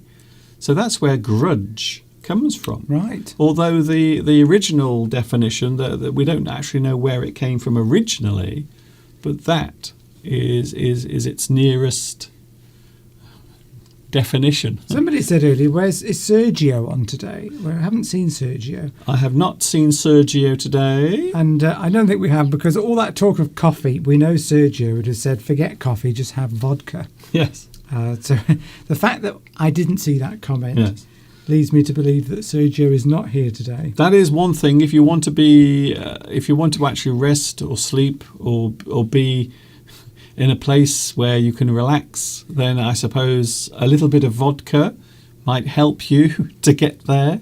Synonyms of grudge, by the way, include envy, bitterness, ill will, resent. You might also have a chip on your shoulder, which I love. I love that expression. It's a great expression. So you walk around in your life feeling bitter towards other people. You have a chip on your shoulder. You often feel as if everyone around you is against you, or maybe everyone is having a better life, or maybe they are treated more fairly. You can have a chip on your shoulder. I think that's an interesting expression. Yes, Belarusia says sometimes holding a grudge has a connection related to self-esteem. Yes, I think you could be right. Yes. Well, how could she do this to me? Yes. Yes, it is. If you can't, maybe I've got self-esteem problems, Mr. Duncan. I think that's very obvious. You have many self problems, all prefixed with the word self, and whatever psychological term you want to use. Sharon says we need a magnetic insect screen to stop the wasps coming in. That is a great idea. You know what? That is the most amazing idea. In fact, there are things you can buy that roll up They roll up and you just unroll them and you stick them across the frame of your window. And they're like a fine net. And they stop the insects from coming in. They have them in lots of countries. They have them... Can I just say that is brilliant. You know, I might actually do that. Because that is a problem we have in this studio. We can't open the windows because of flies and all sorts of insects coming in. Thank you. I'm going to make a note of that. And I'm going to do that. I'm going to get something to put on the window. Lots of countries, particularly hot countries that want to keep the insects out, will have mesh screens on the doors as well. So that you can have the door open to let the air in, but the insects don't come in. Yeah. I'm going to do that. I'm going to look for something to put over my windows so I can have my windows open on a hot day. And of course, we have the studio lights as well, which are a little hot when they are on. So a grudge can also be a complaint about something. So if you go to a restaurant, you might have a grudge. You might feel as if the food wasn't good enough or the service wasn't good enough. So you can develop a grudge when you have a complaint about something. So that's also interesting. You don't often hear people talk about grudge in that sense, but actually a complaint or a disagreement, or maybe another word is gripe. I like that word. If you have a gripe, it means you have a complaint about something. You feel something wasn't good enough for me. I now have a grudge. Well, I hope nobody's got a gripe about today's live lesson. I hope not. Or holding grudges because we don't answer or their questions are from the live stream. Finally, Steve, the word begrudgingly. So it's describing the actual action. You are doing something in a certain way. The word begrudgingly relates to doing something reluctantly or with bitterness. So you don't really want to do it, but you have to do it. So you do it begrudgingly. Yes. Perhaps you're in a contest and maybe the person who comes second has to give the prize to the person who comes first. So you give the prize, but you don't really want to give it to them. You give it to them, oh, congratulations, begrudgingly. Yes, that's often seen. For example, if somebody asks you to do something, say a friend says, oh, can you pick me up and give me a lift to work? But you don't want to do it because it's a bit out of your way. You've got to drive a couple of miles out of the way. Too far. And you do it, but you don't want to do it. And it's obvious you don't want to do it in your attitude and your behaviour. Someone would say, oh, you've done that, but you've done it begrudgingly. You've helped somebody, that person, have a lift to work, but you didn't want to help them. So you sort of, you'd have an expression on your face, or get in, didn't really want to help you, so you do it begrudgingly. The one thing I do agree with is having a grudge can also be destructive. It can have a negative effect on your life. But I don't have grudges against everyone around me, but only people who've really done something and they've done it intentionally. And I think sometimes you can forgive, but I think you can be too forgiving sometimes. I think you have to sometimes say, that's it, enough is enough, no more, I'm sorry, you did it once, fool me, you did it twice, you're still making a fool of me, it won't happen again. So sometimes you do have to put a stop. You have to say, enough is enough. Well, Flower says sometimes holding a grudge can be a good thing because it shows it's punishment for the person. Yes. That, if that person has some feelings and, is a response. Oh, we've got 2 wasps in here now, Mr. Duncan. Okay. 2.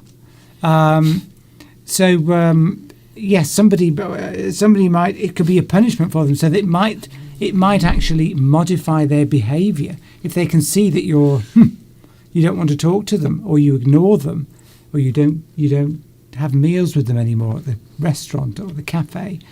Maybe they might change their behaviour, their bad behaviour, and become better people. We're going to have to shut that window, I think, Mr. Duncan. Yeah, well, you wanted it open. Well, Steve was complaining that it was hot in here, so I opened the windows and now we have wasps flying everywhere. But don't worry, they will not be around much longer because Steve is going to have them terminated tomorrow. well, these two might have to be terminated earlier than the others. We'll just send them out of the window. Don't worry about it, Steve. Even psychopaths deserve sympathy, says Belarusia. They can't avoid hurting people because they have a mental illness. Ah, well, that's different. That's a good point. Yeah. I mean, although they do need locking up at the same time. You know, a psychopath is not the sort of person you want living next door. Have you seen Mr. Johnson? Yeah, he does occasionally murder people after inviting them into his house. Are you talking about the Prime Minister? But he's really nice. Sorry? Who are you talking about? What do you mean, who am I talking about? Well, you What? just said Mr. Johnson. Well, Mr. Johnson can be anyone. It's just a name that we use. Oh, I see. I thought you were talking about our Prime Minister. Oh, dear. No, it's just a generic... Well, quite often when we are relating a story to something imaginary, we often use certain names. And Mr. Johnson is a common name that we will just bring up. Not the Prime No, Minister. I didn't say it was. You're the one that keeps I saying... know, but I've never heard of that, you see. So we need to explain that we're not talking about Boris Johnson. No, well... We're talking about somebody No, we're not else. talking... Okay, well, that's my story just completely Go destroyed. on. Well, I'm just saying, It's just people good. might think we're talking about Boris Johnson. We're not. What, because we said Mr. Johnson Yes. on the planet? Yes. Do you know how many millions of Johnsons there are? I know, but that's a famous name at the moment, isn't it? Well, Because, yes, here, but not on the planet, not on planet Earth. Well, There are people other... know our Prime Minister. Oh, okay, Steve. Well, go on. Carry on with your story. I can't... It's gone. I'll call him Mr. Smith instead, Okay. or Mr. Bloggs. Well, Mr. Smith, that could be Maggie Smith, or Maggie Smith's husband. You see? Well, what are you saying? What are you saying? Are you saying the actress Maggie Smith? Her No, husband but- is a psychopath. See, It was just Mr. Duncan. Just move on. It was just Yeah. supposed to be a humorous comment, Mr. anyway, Duncan. my point is, if they are a psychopath, you can't really forgive them, but they should probably be sort of sedated or locked away. So I'm not saying we should be really, really too forgiving. Iron Man says wives show a grudge to their husbands, or yes, that's right. Well, if the husband's done something the wife doesn't like, Yes. she might show that she's holding a grudge against his behaviour. Maybe he went out and came back late and was drunk, The wasp. and she's wondering what he got up to. The wasp came down and said hello to you then, and then went away again. He's the one. If you want to sting this one, he's the one that's having you executed tomorrow. Okay, there's one of them. Maybe it's coming to plead with me, Yeah. to ask me, please, don't kill all my brothers and sisters. Yes. Well, I'll say no for now, because then I won't get stung. So that is the subject, holding a grudge. We will not hold that grudge any longer because we will move on. One of the things I noticed recently, Steve, did you see the story about the new £50 note? We have a new £50 note here in the UK. It's been replaced. What am I going to do with all my old ones?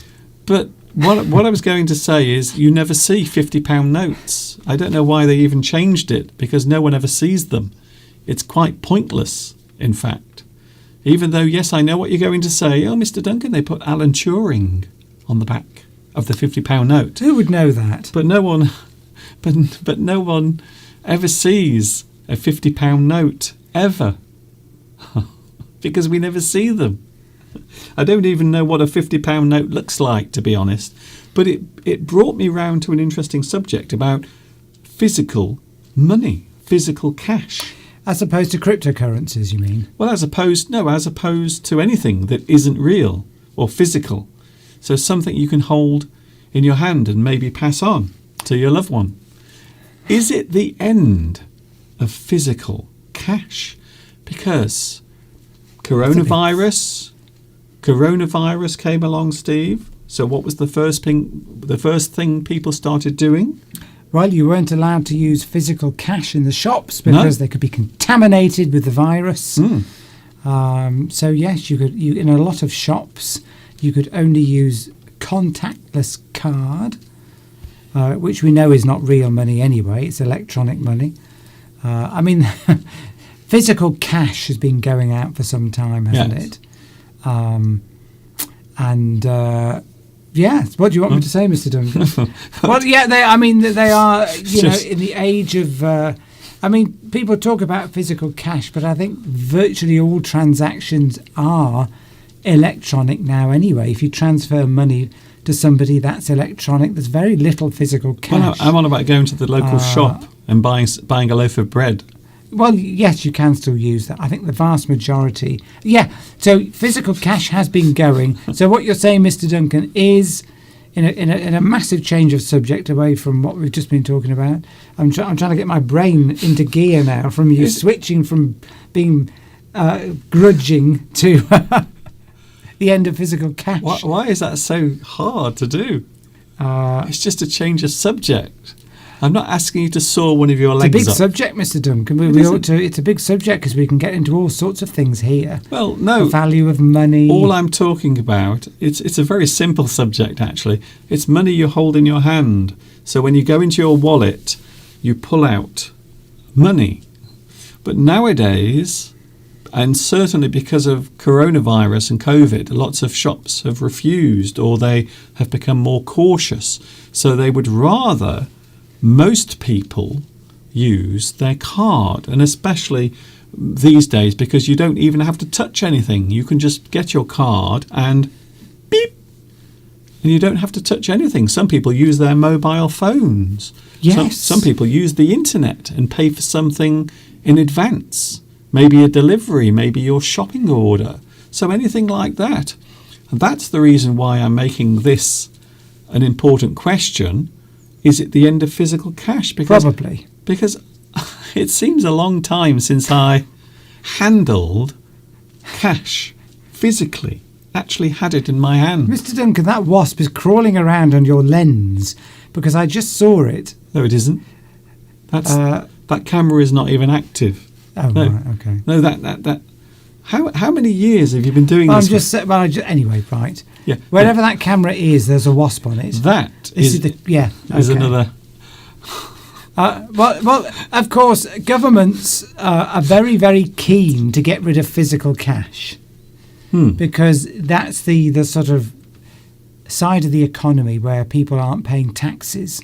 So if somebody comes around to your house and does a job for you, some building work, or you take your car to the garage and you have it repaired, but mainly builders that come to your house, the window cleaner, you often pay them in cash, which means that there's no record.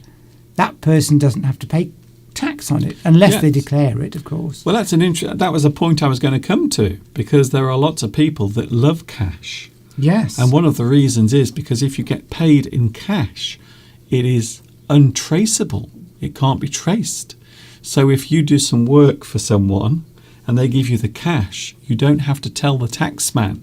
You don't have to tell anyone. It is your secret. You see, that does happen. Yes. But if they take away cash, what is Mr. Jones, the builder, or Mr. Smith, the roof repairer, what are they going to do? Well, they're going to put their prices up, aren't they? They will have to pay tax. Have to put their prices up because they'll then have to maybe put it up by 20 or 30%, because to account for the tax they'll have to pay. But then I often suspect that they often say to you, don't they, builders, if you pay me in cash, you can get it cheaper.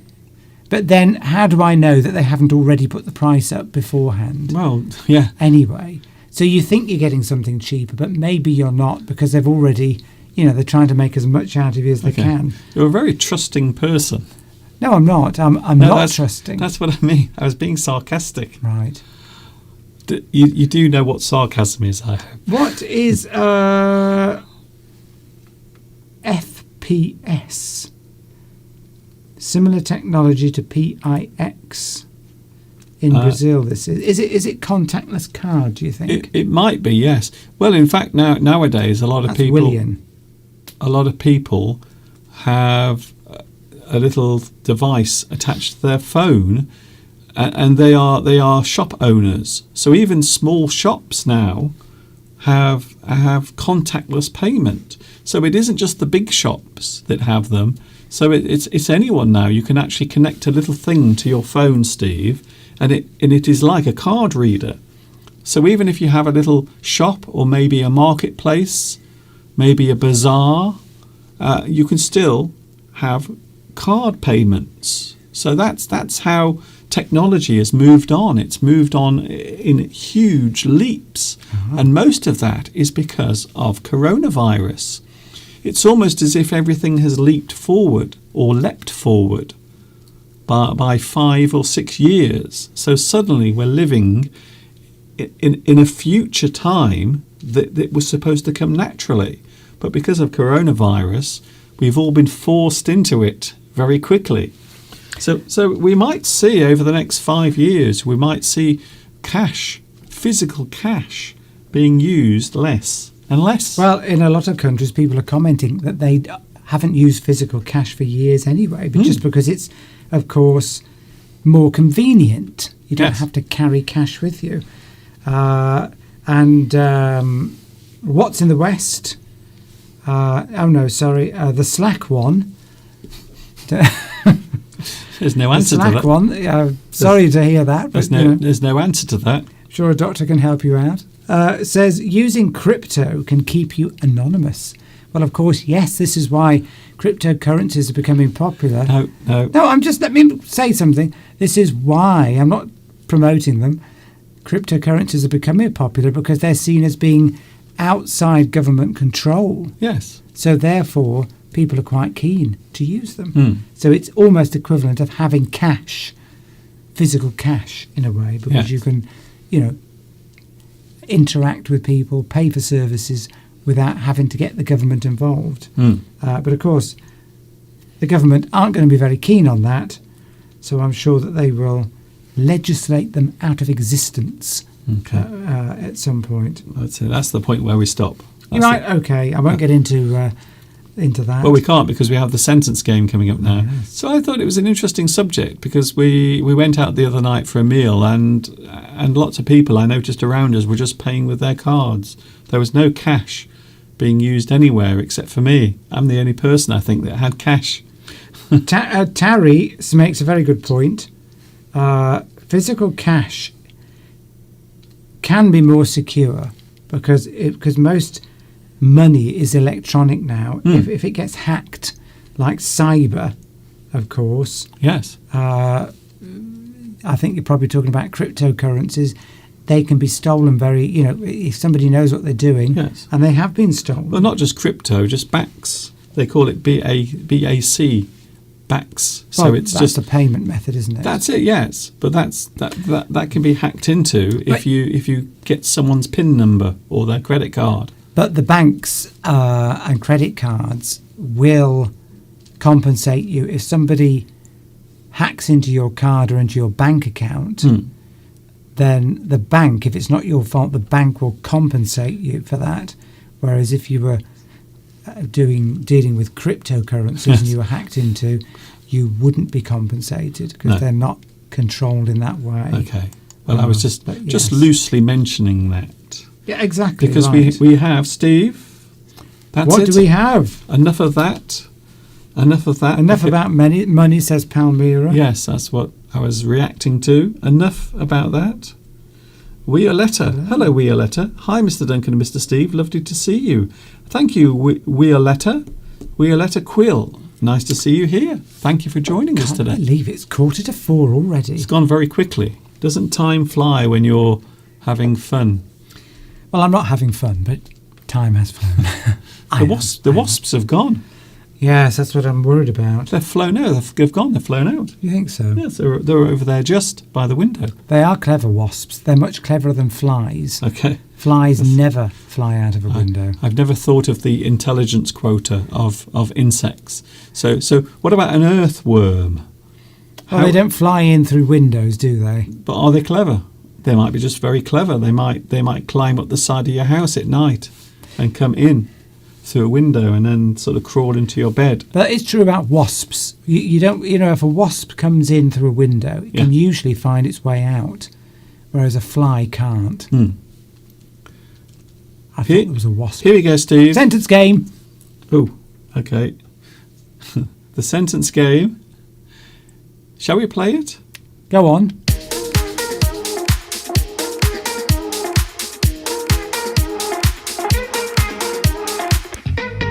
No, don't worry about the wasps, Mr. Steve.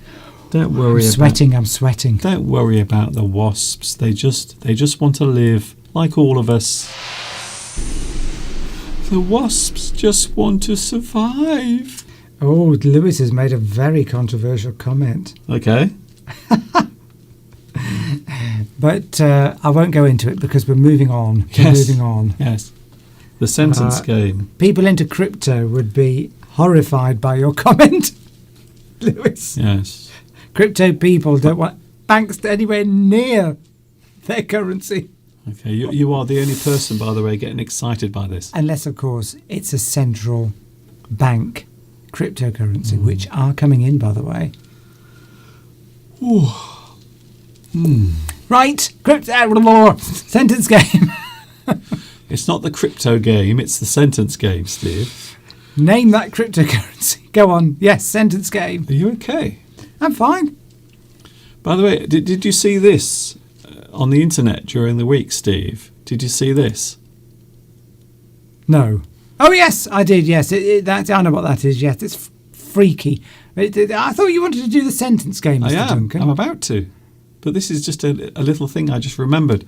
This is the little brain that they grew in a laboratory in Germany. It's a little tiny brain. But look, the little brain has eyes as well. It's actually grown a pair of little eyes. Isn't that lovely? It's so cute. I want one of these. Can I have one of these? Actually, it does look like Mr. Steve. That is freaky. Thank you. Sergio's here. Hello, Sergio. It does look a bit like Steve. I'm just wondering now. Let me just see. Oh, yes, it is. That's very similar. Yeah, but maybe we can have this guy presenting instead.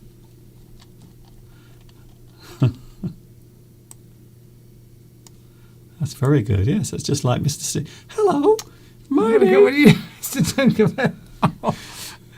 Hello, my name is Mr. Steve, and I've been grown in a laboratory. Yes, that does. I think that does look a little bit like Mr. Steve. It's definitely got your eyes, your dead eyes. Oh, thanks. Dead eyes? Can you believe that, viewers? Can you believe that? That is a horror. I'm going to bear a grudge for the rest of the day. No tea for you after this live stream, Mr. Duncan. I'm used to that. I'm used to Mr. Steve's grudges. Here we go then. The sentence game is here. We are going to play the sentence game. Here is the first round of the sentence game. Isn't it exciting? The sentence game, random words today. So there's no theme to the sentence game. Here it is, the first one. Oh. Something, there has been a something in the number of something. Good, Steve. You haven't got the dots underneath. I couldn't be bothered. Okay, right. So 3 words. First word, 8 letters. Second word, 7 letters. Third word, 8 letters. First word begins with R. Second, D. V. Right. Yes. I don't know what that was, by the way. I can't wait to see what the subtitles do with that. Adele saw the... So we have answers coming through, Steve. Oh, yes, we do. Yes, Jimmy's got an answer. Come on. Yeah, well, could that be right? Could we have the first word? It looks like we might have the first word already. So quickly. Oh, thanks, Belarus. Yeah, thanks for reminding us that if you like anything you've seen today, please click the like button. If you haven't subscribed, please subscribe and tick the little bell so that you get notified. But yes, please like Mr. Duncan, because that sends Mr. Duncan everywhere around the internet, and more people will watch. Well, maybe people watching us don't want more people to watch. They want to keep it all for themselves. Yes, maybe they're being very selfish. Yes, maybe they're being selfish. Then I'm not going to like, because then there'll be too many people on Mr. Duncan's live stream and no one will notice me anymore. Yeah. Yes, that's why we know what you're up to. Only joking. Only joking. Only joking. Right. It's so nice outside. I feel jealous. I want to be outside in the sunshine, running around, playing with the wasps. Adie's going to California Mm-hmm. and won't be able to join us on the live streams for 2 weeks. Well, have a lovely holiday. California. Addie. I think it's AD. I think we've established it's AD in previous weeks. Addie. AD. Addie. I don't think it's Addie. It's AD. I can let you in on a little secret. What's that? I will tell you later. Addie. It's Addie. Do we have any answers? I think we do. We've got Jimmy that came up with recently. Nitram has come up with... yeah, well, that could fit. 1, 2, 3, 4, 5, 6, 7, 8. 1, 8, 4, 5. Oh no, decrease has got 8 letters, sorry. So, yeah. 10. If you too many letters, I'm afraid, Nitram. If you just tuned in and you're wondering what this guy is doing, it's in okay. those words. It's okay. This is how Steve counts when he's looking at something. He goes,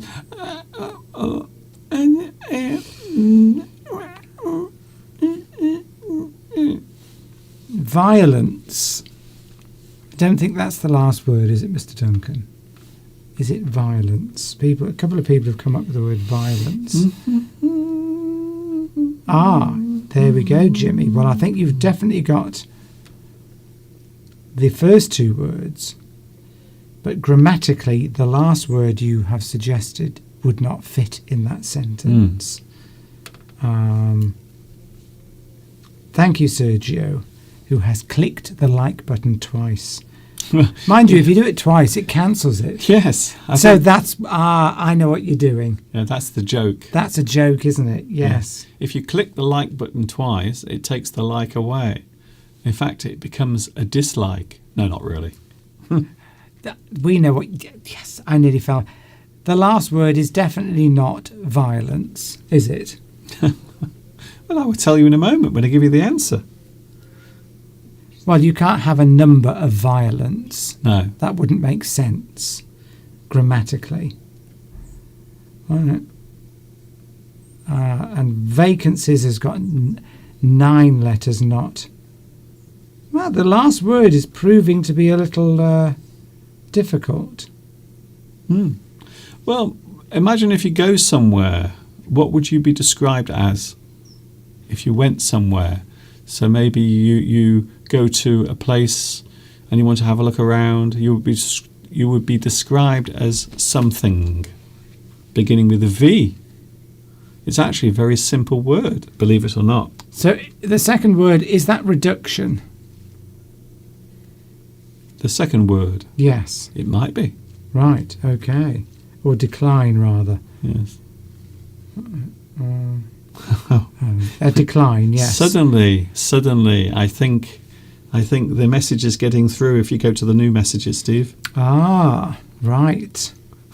What I love about Steve is he tends to hover around the chat. Well, I like to know who's first, you see. I don't like to miss who's got it first. He's looking at the chat, but it's like 6 minutes ago. So it's Vittoria. Well.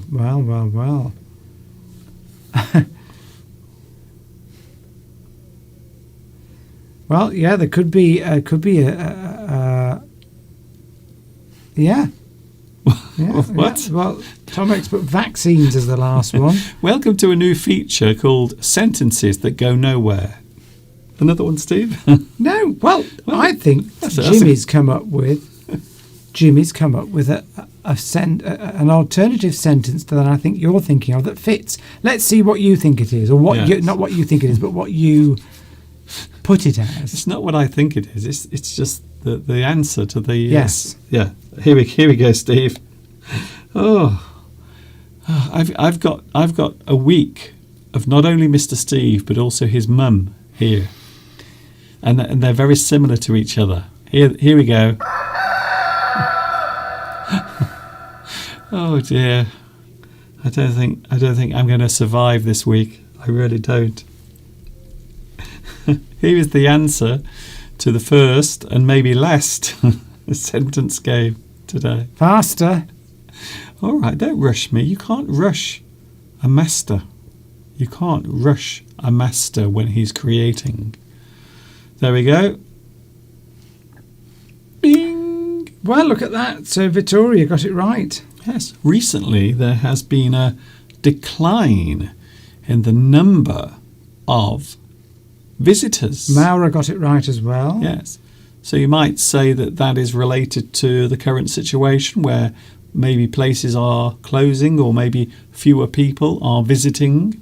Recently, there has been a decline in the number of visitors. Or vaccines. Yes. Depending where you are. Yeah. Good one. Oh, no, that's 9.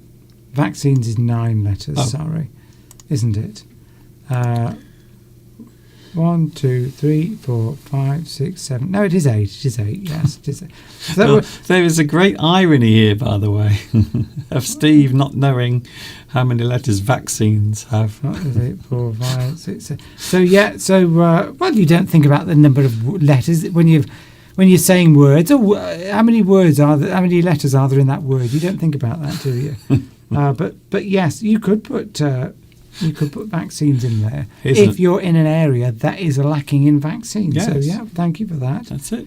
Definitely could say that. I think Violetta first suggested that one. So thank you very much for that. Can I But squeeze? it can't be violence. It doesn't fit. Can I squeeze another one in? What about the sentence game? Go on then. You're very funny today. He something took hold of the something and something onwards. He something took hold of the something and something onwards. I'm very pleased that the second word begins with R Yes. and not P. Yes. Because we had to have a whole new meaning to this sentence game. Yes. You see, you knew that word had the right amount of letters. Well, because I was that adding it up in my head. I don't think so. I think you see, that's my point made. He's made my point. As What it do you were. call a man with a rubber toe? Bobby. Roberto. Well, light entertainment. Light Oh, entertainment. rubber toe. Rubber toe. Yeah. Rubber. Oh, rubber toe. Is how I Rubber. should pronounce that. Rubber toe. Roberto is a name, and I think it's an Italian name Yes. for a man, but you could pronounce it Rubberto. But don't. Yes, Please don't. is how I need to pronounce that for the joke to work. He something took hold of the something and something onwards. Oh, right, look at that, Jimmy. But what is it? What is it? What's the answer? Yes, Jimmy, I think you might be on the right track. Hmm. Certainly with the first word. Certainly with the first word. The first word is very good, Jimmy. Yes. You are on the right track. You are going in the right direction. Choo-choo. Choo-choo-choo-choo-choo-choo. Iron Man wants a hint. Give us a hint. Give us a clue. A hint. Well, maybe if you don't want to do something, but you have to do it, it might be described by the first word. Something that you might not want to hold in your hand. So if you are asked, We're back to if you are asked to grab hold of something, but you don't want to, like a strong black Italian coffee, you mean? maybe. Well, why would you not want to hold a coffee in your hand? I don't understand that. Unless you're, allergic to coffee, maybe. Something took hold of the something you might not want to hold in your hand, something you might be afraid of. It's people, yes. So people are coming up with 5-letter words beginning with R. Something that might go off in your hand. I don't think it would be rains, and I don't think it will be ruins. They are 5-letter words beginning with R. Think of the army. But you wouldn't take hold of a ruin. Well, I might. I'm not a ruin. I'm a wreck. I'm like one of those. I'm like one of those old ships that you find at the bottom of the ocean. It's all dented and broken in half. That's me, covered in rust and barnacles. I've got barnacles on me hull. Well, Jimmy's come up with a sentence that fits. He reluctantly took over the reins and marched onwards. Well, it fits. See, you've got 2 of the words right now. You've got 2 of them. Well, you see, but I can see what Jimmy's doing. Yes. So if you take over the reins, it means you're in charge of something. So maybe it was a soldier. Maybe he took charge. Yes. And if you march onwards, it means you carry on doing what you're doing. That's it. So that's very clever. Okay, Steve. There are 2 words that are right. That one, and that one. But the second word is not that. But that's a good suggestion. But there is another one, and it's more. What's the subject to do with? Give it. What is? Well, I've just said. I wasn't listening. Well, clearly. Well, I said it's something that people don't like to hold in their hand, and something that might go off in their hand. Like a firework. Well, no, it's okay, Steve. Like a firework.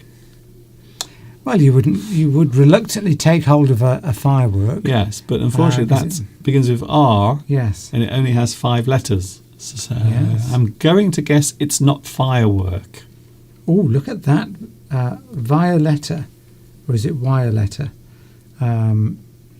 He reluctantly took hold of the rifle and marched onward. Look at that. Oh, very nice. Well, that works. Yes. A soldier.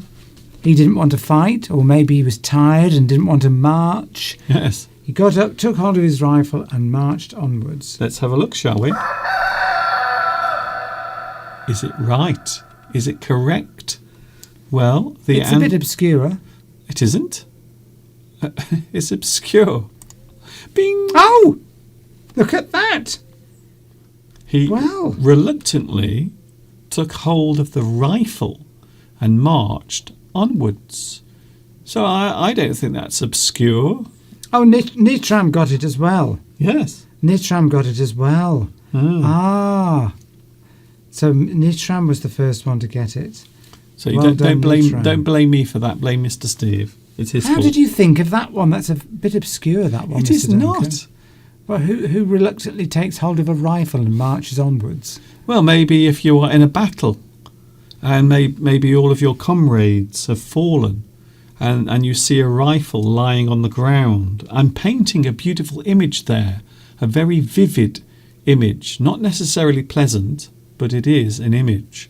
And he reluctantly picks up or takes hold of the rifle, and he knows what he has to do. He knows he must continue. He has no choice. You could have given us the clue. I think to get that was, and Jimmy nearly got it right, and who did get it right? I can't remember now. Nitram. I mean, to get that, that is, you're pretty good to get that right. So, well done. Good. I don't think I would have got that. If you'd said it was something to do with soldiers... I did. Then, oh, right, okay. See, I can't look at the live stream and listen to you. Wow. But there you go. Right. We've had fun today, haven't we? Well, one of us has. Is it me? It might just be. Lewis is going. Bye-bye, Lewis. Let's squeeze one more in. Oh, I was looking forward to my cup of tea. Oh, okay then. Then in that case, No, let's do it. Quick one. No, No, it's fine, No, Mr. let's Duncan. go then. Carry on, No, because you were that's it. late. You were late. that's it. I've got to pack my studio away. Well, 5 minutes won't make any difference. That's what I've got to do today.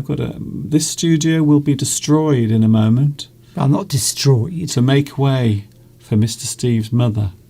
And that's the reason why Steve is having the wasps outside the window exterminated We know about the wasps. tomorrow. Quick one, quick sentence game, Mr. Duncan. How could you be so heartless? A bonus. Here we go.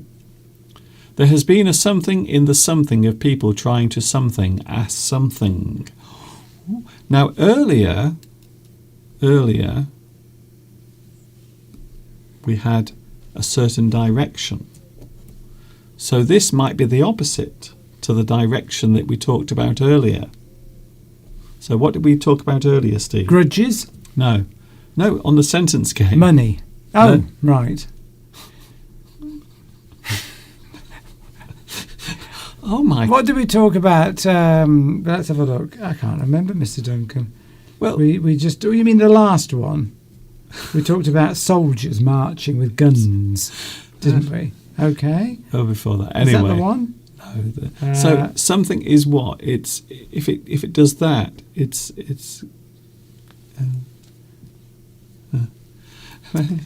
10 seconds and we're off. yes, I think. There has been a something in the something of people trying to something So, as something. Instead of going that way, Steve, Down, we had decline earlier, didn't we? did we? Okay, Yeah. right, yes. In the sentence game, the first one, decline. There is decline in visitors. But this one is the opposite. So think of the first word of being the opposite, Steve. Ah. The opposite. So what if something does the opposite and does that? Maybe Tomek's on the right track with the word surge. Yes. Spelt differently to... there's no E in that, so it's not like Sergio. It's a surge. There's no E. An increase. Surge has an E? No, Sergio hasn't, though, has it? No. Name. Well, that's what I mean. Sergio has got an E in his name. But, yeah. If something surges, it means it's moving forward Yeah. with momentum, Yes. velocity. Surge. Sudden. Something suddenly happens. And quite often it's used in a positive way. It's used positively, a surge in something. So something might be increasing or moving forward Yes. rapidly. Yes, the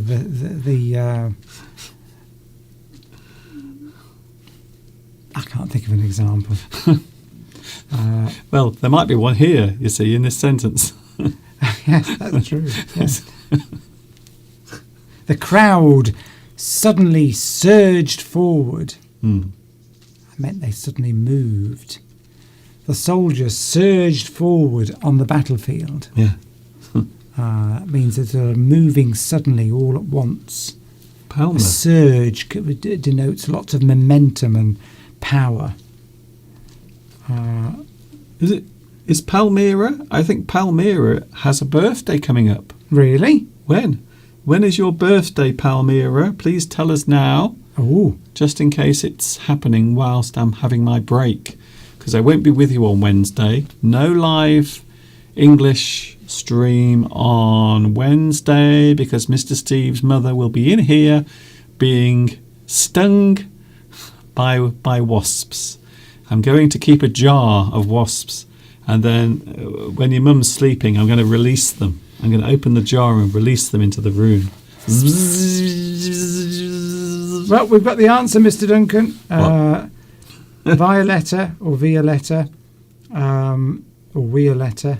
I think that W is pronounced as a V. I think. I might be wrong. Tell me if I'm right. Yeah. A Violetta's. There has been a... well, yes, I Yes, think so. let's and have a then Nitram's got it. What's in the West? Jimmy, Tomek. A lot. What's the answer, Mr. Duncan? I know one thing. I really need a cup of tea. Do you? Yes. Yes. Oh, I can't wait. A lovely cup of tea made with Mr. Steve's dainty hands. My hands aren't dainty. I've got sort of fat fingers. I can crush rocks with these hands. You'll be amazed what's been in those hands that he's crushed and squashed and flattened over the years. Here's the answer. There has been a surge in the number of people trying to book a holiday. Yes, a holiday. Yes. So well done. Well done to everyone. So in this particular Whose sense, names I've already mentioned. in this sense, surge means an increase. Yes, a sudden increase. A sudden increase. A surge means something happens suddenly, unexpectedly. Surge. There has been a surge. And that is, as they say, it. And happy birthday in advance to Palmyra. When is your birthday? When is your birthday, Palmyra? Please let us know so we can wish you happy birthday for your birthday when it is. So I don't know when it is. Please tell us when your birthday is. Violetta. I thought it was a V. Violetta. The W being pronounced like as a V, similar as you would in German. Are you German, Violetta? We want to know. Well, no, you don't have to tell us. I'm just intrigued. Yes, surge, a sudden increase in something.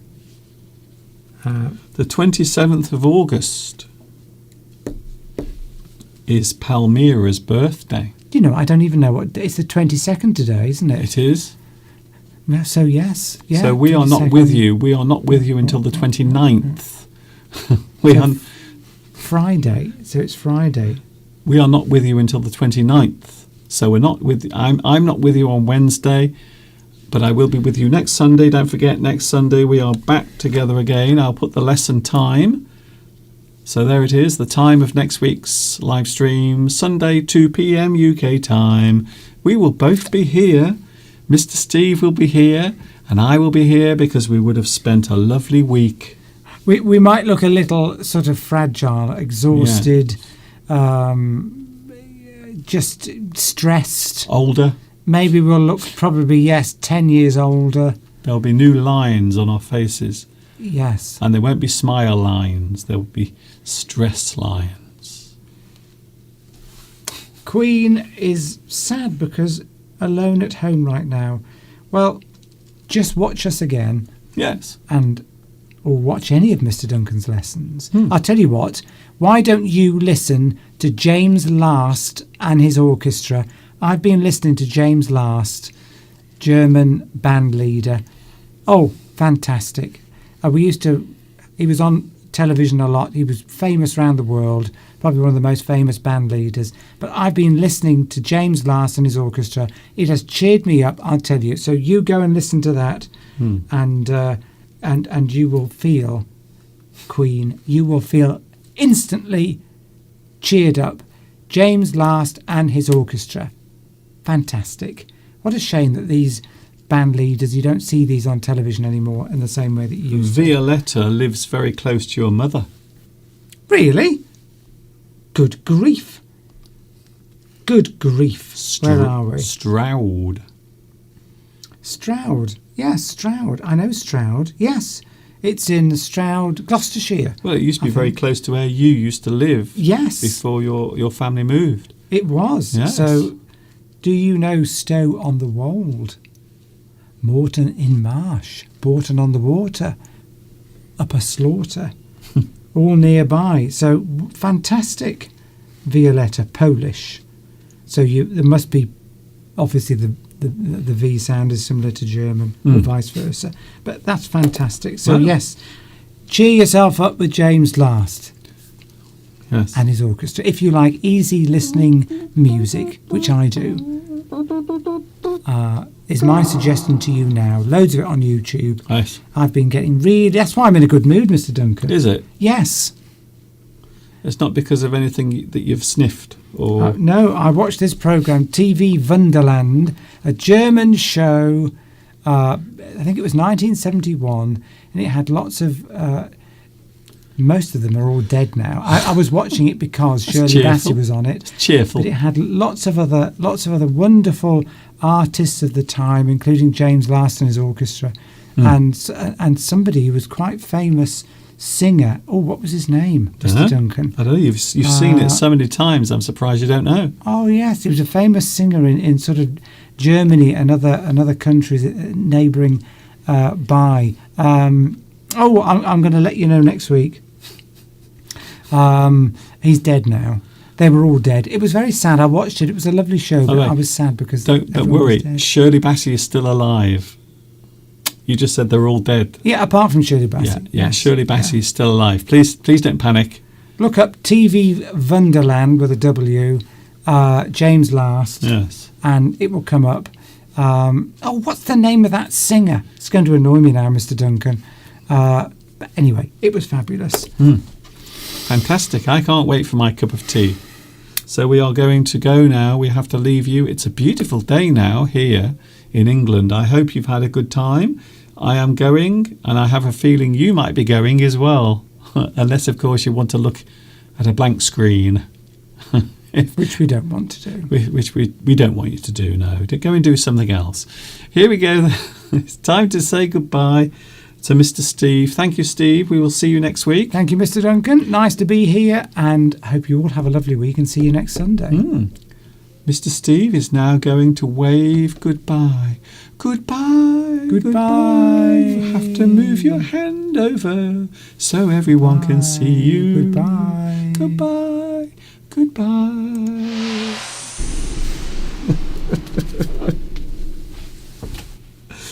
One day, I'm pretty sure in the future, one day we will be doing our live stream and then an ambulance will come and it will take us both away, straight away, to a hospital, and we will never be seen again, ever.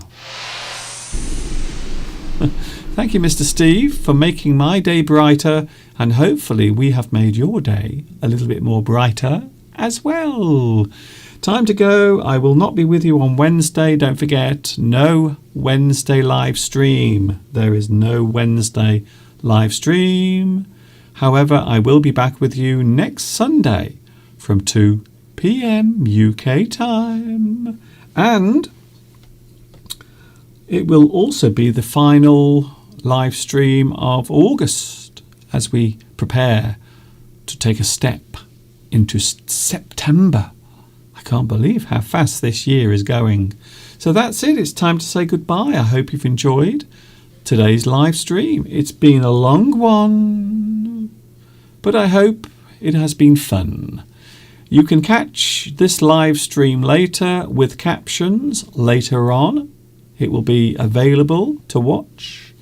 And that's it. See you soon. I am now going to take my studio to pieces. It is going to be broken up with a giant hammer and piled up in the back garden and burnt.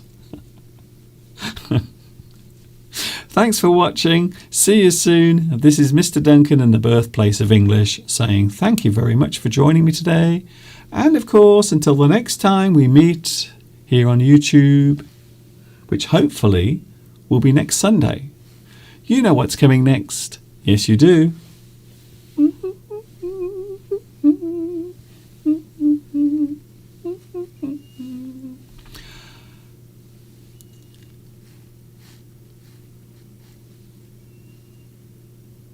Ta-ta for now.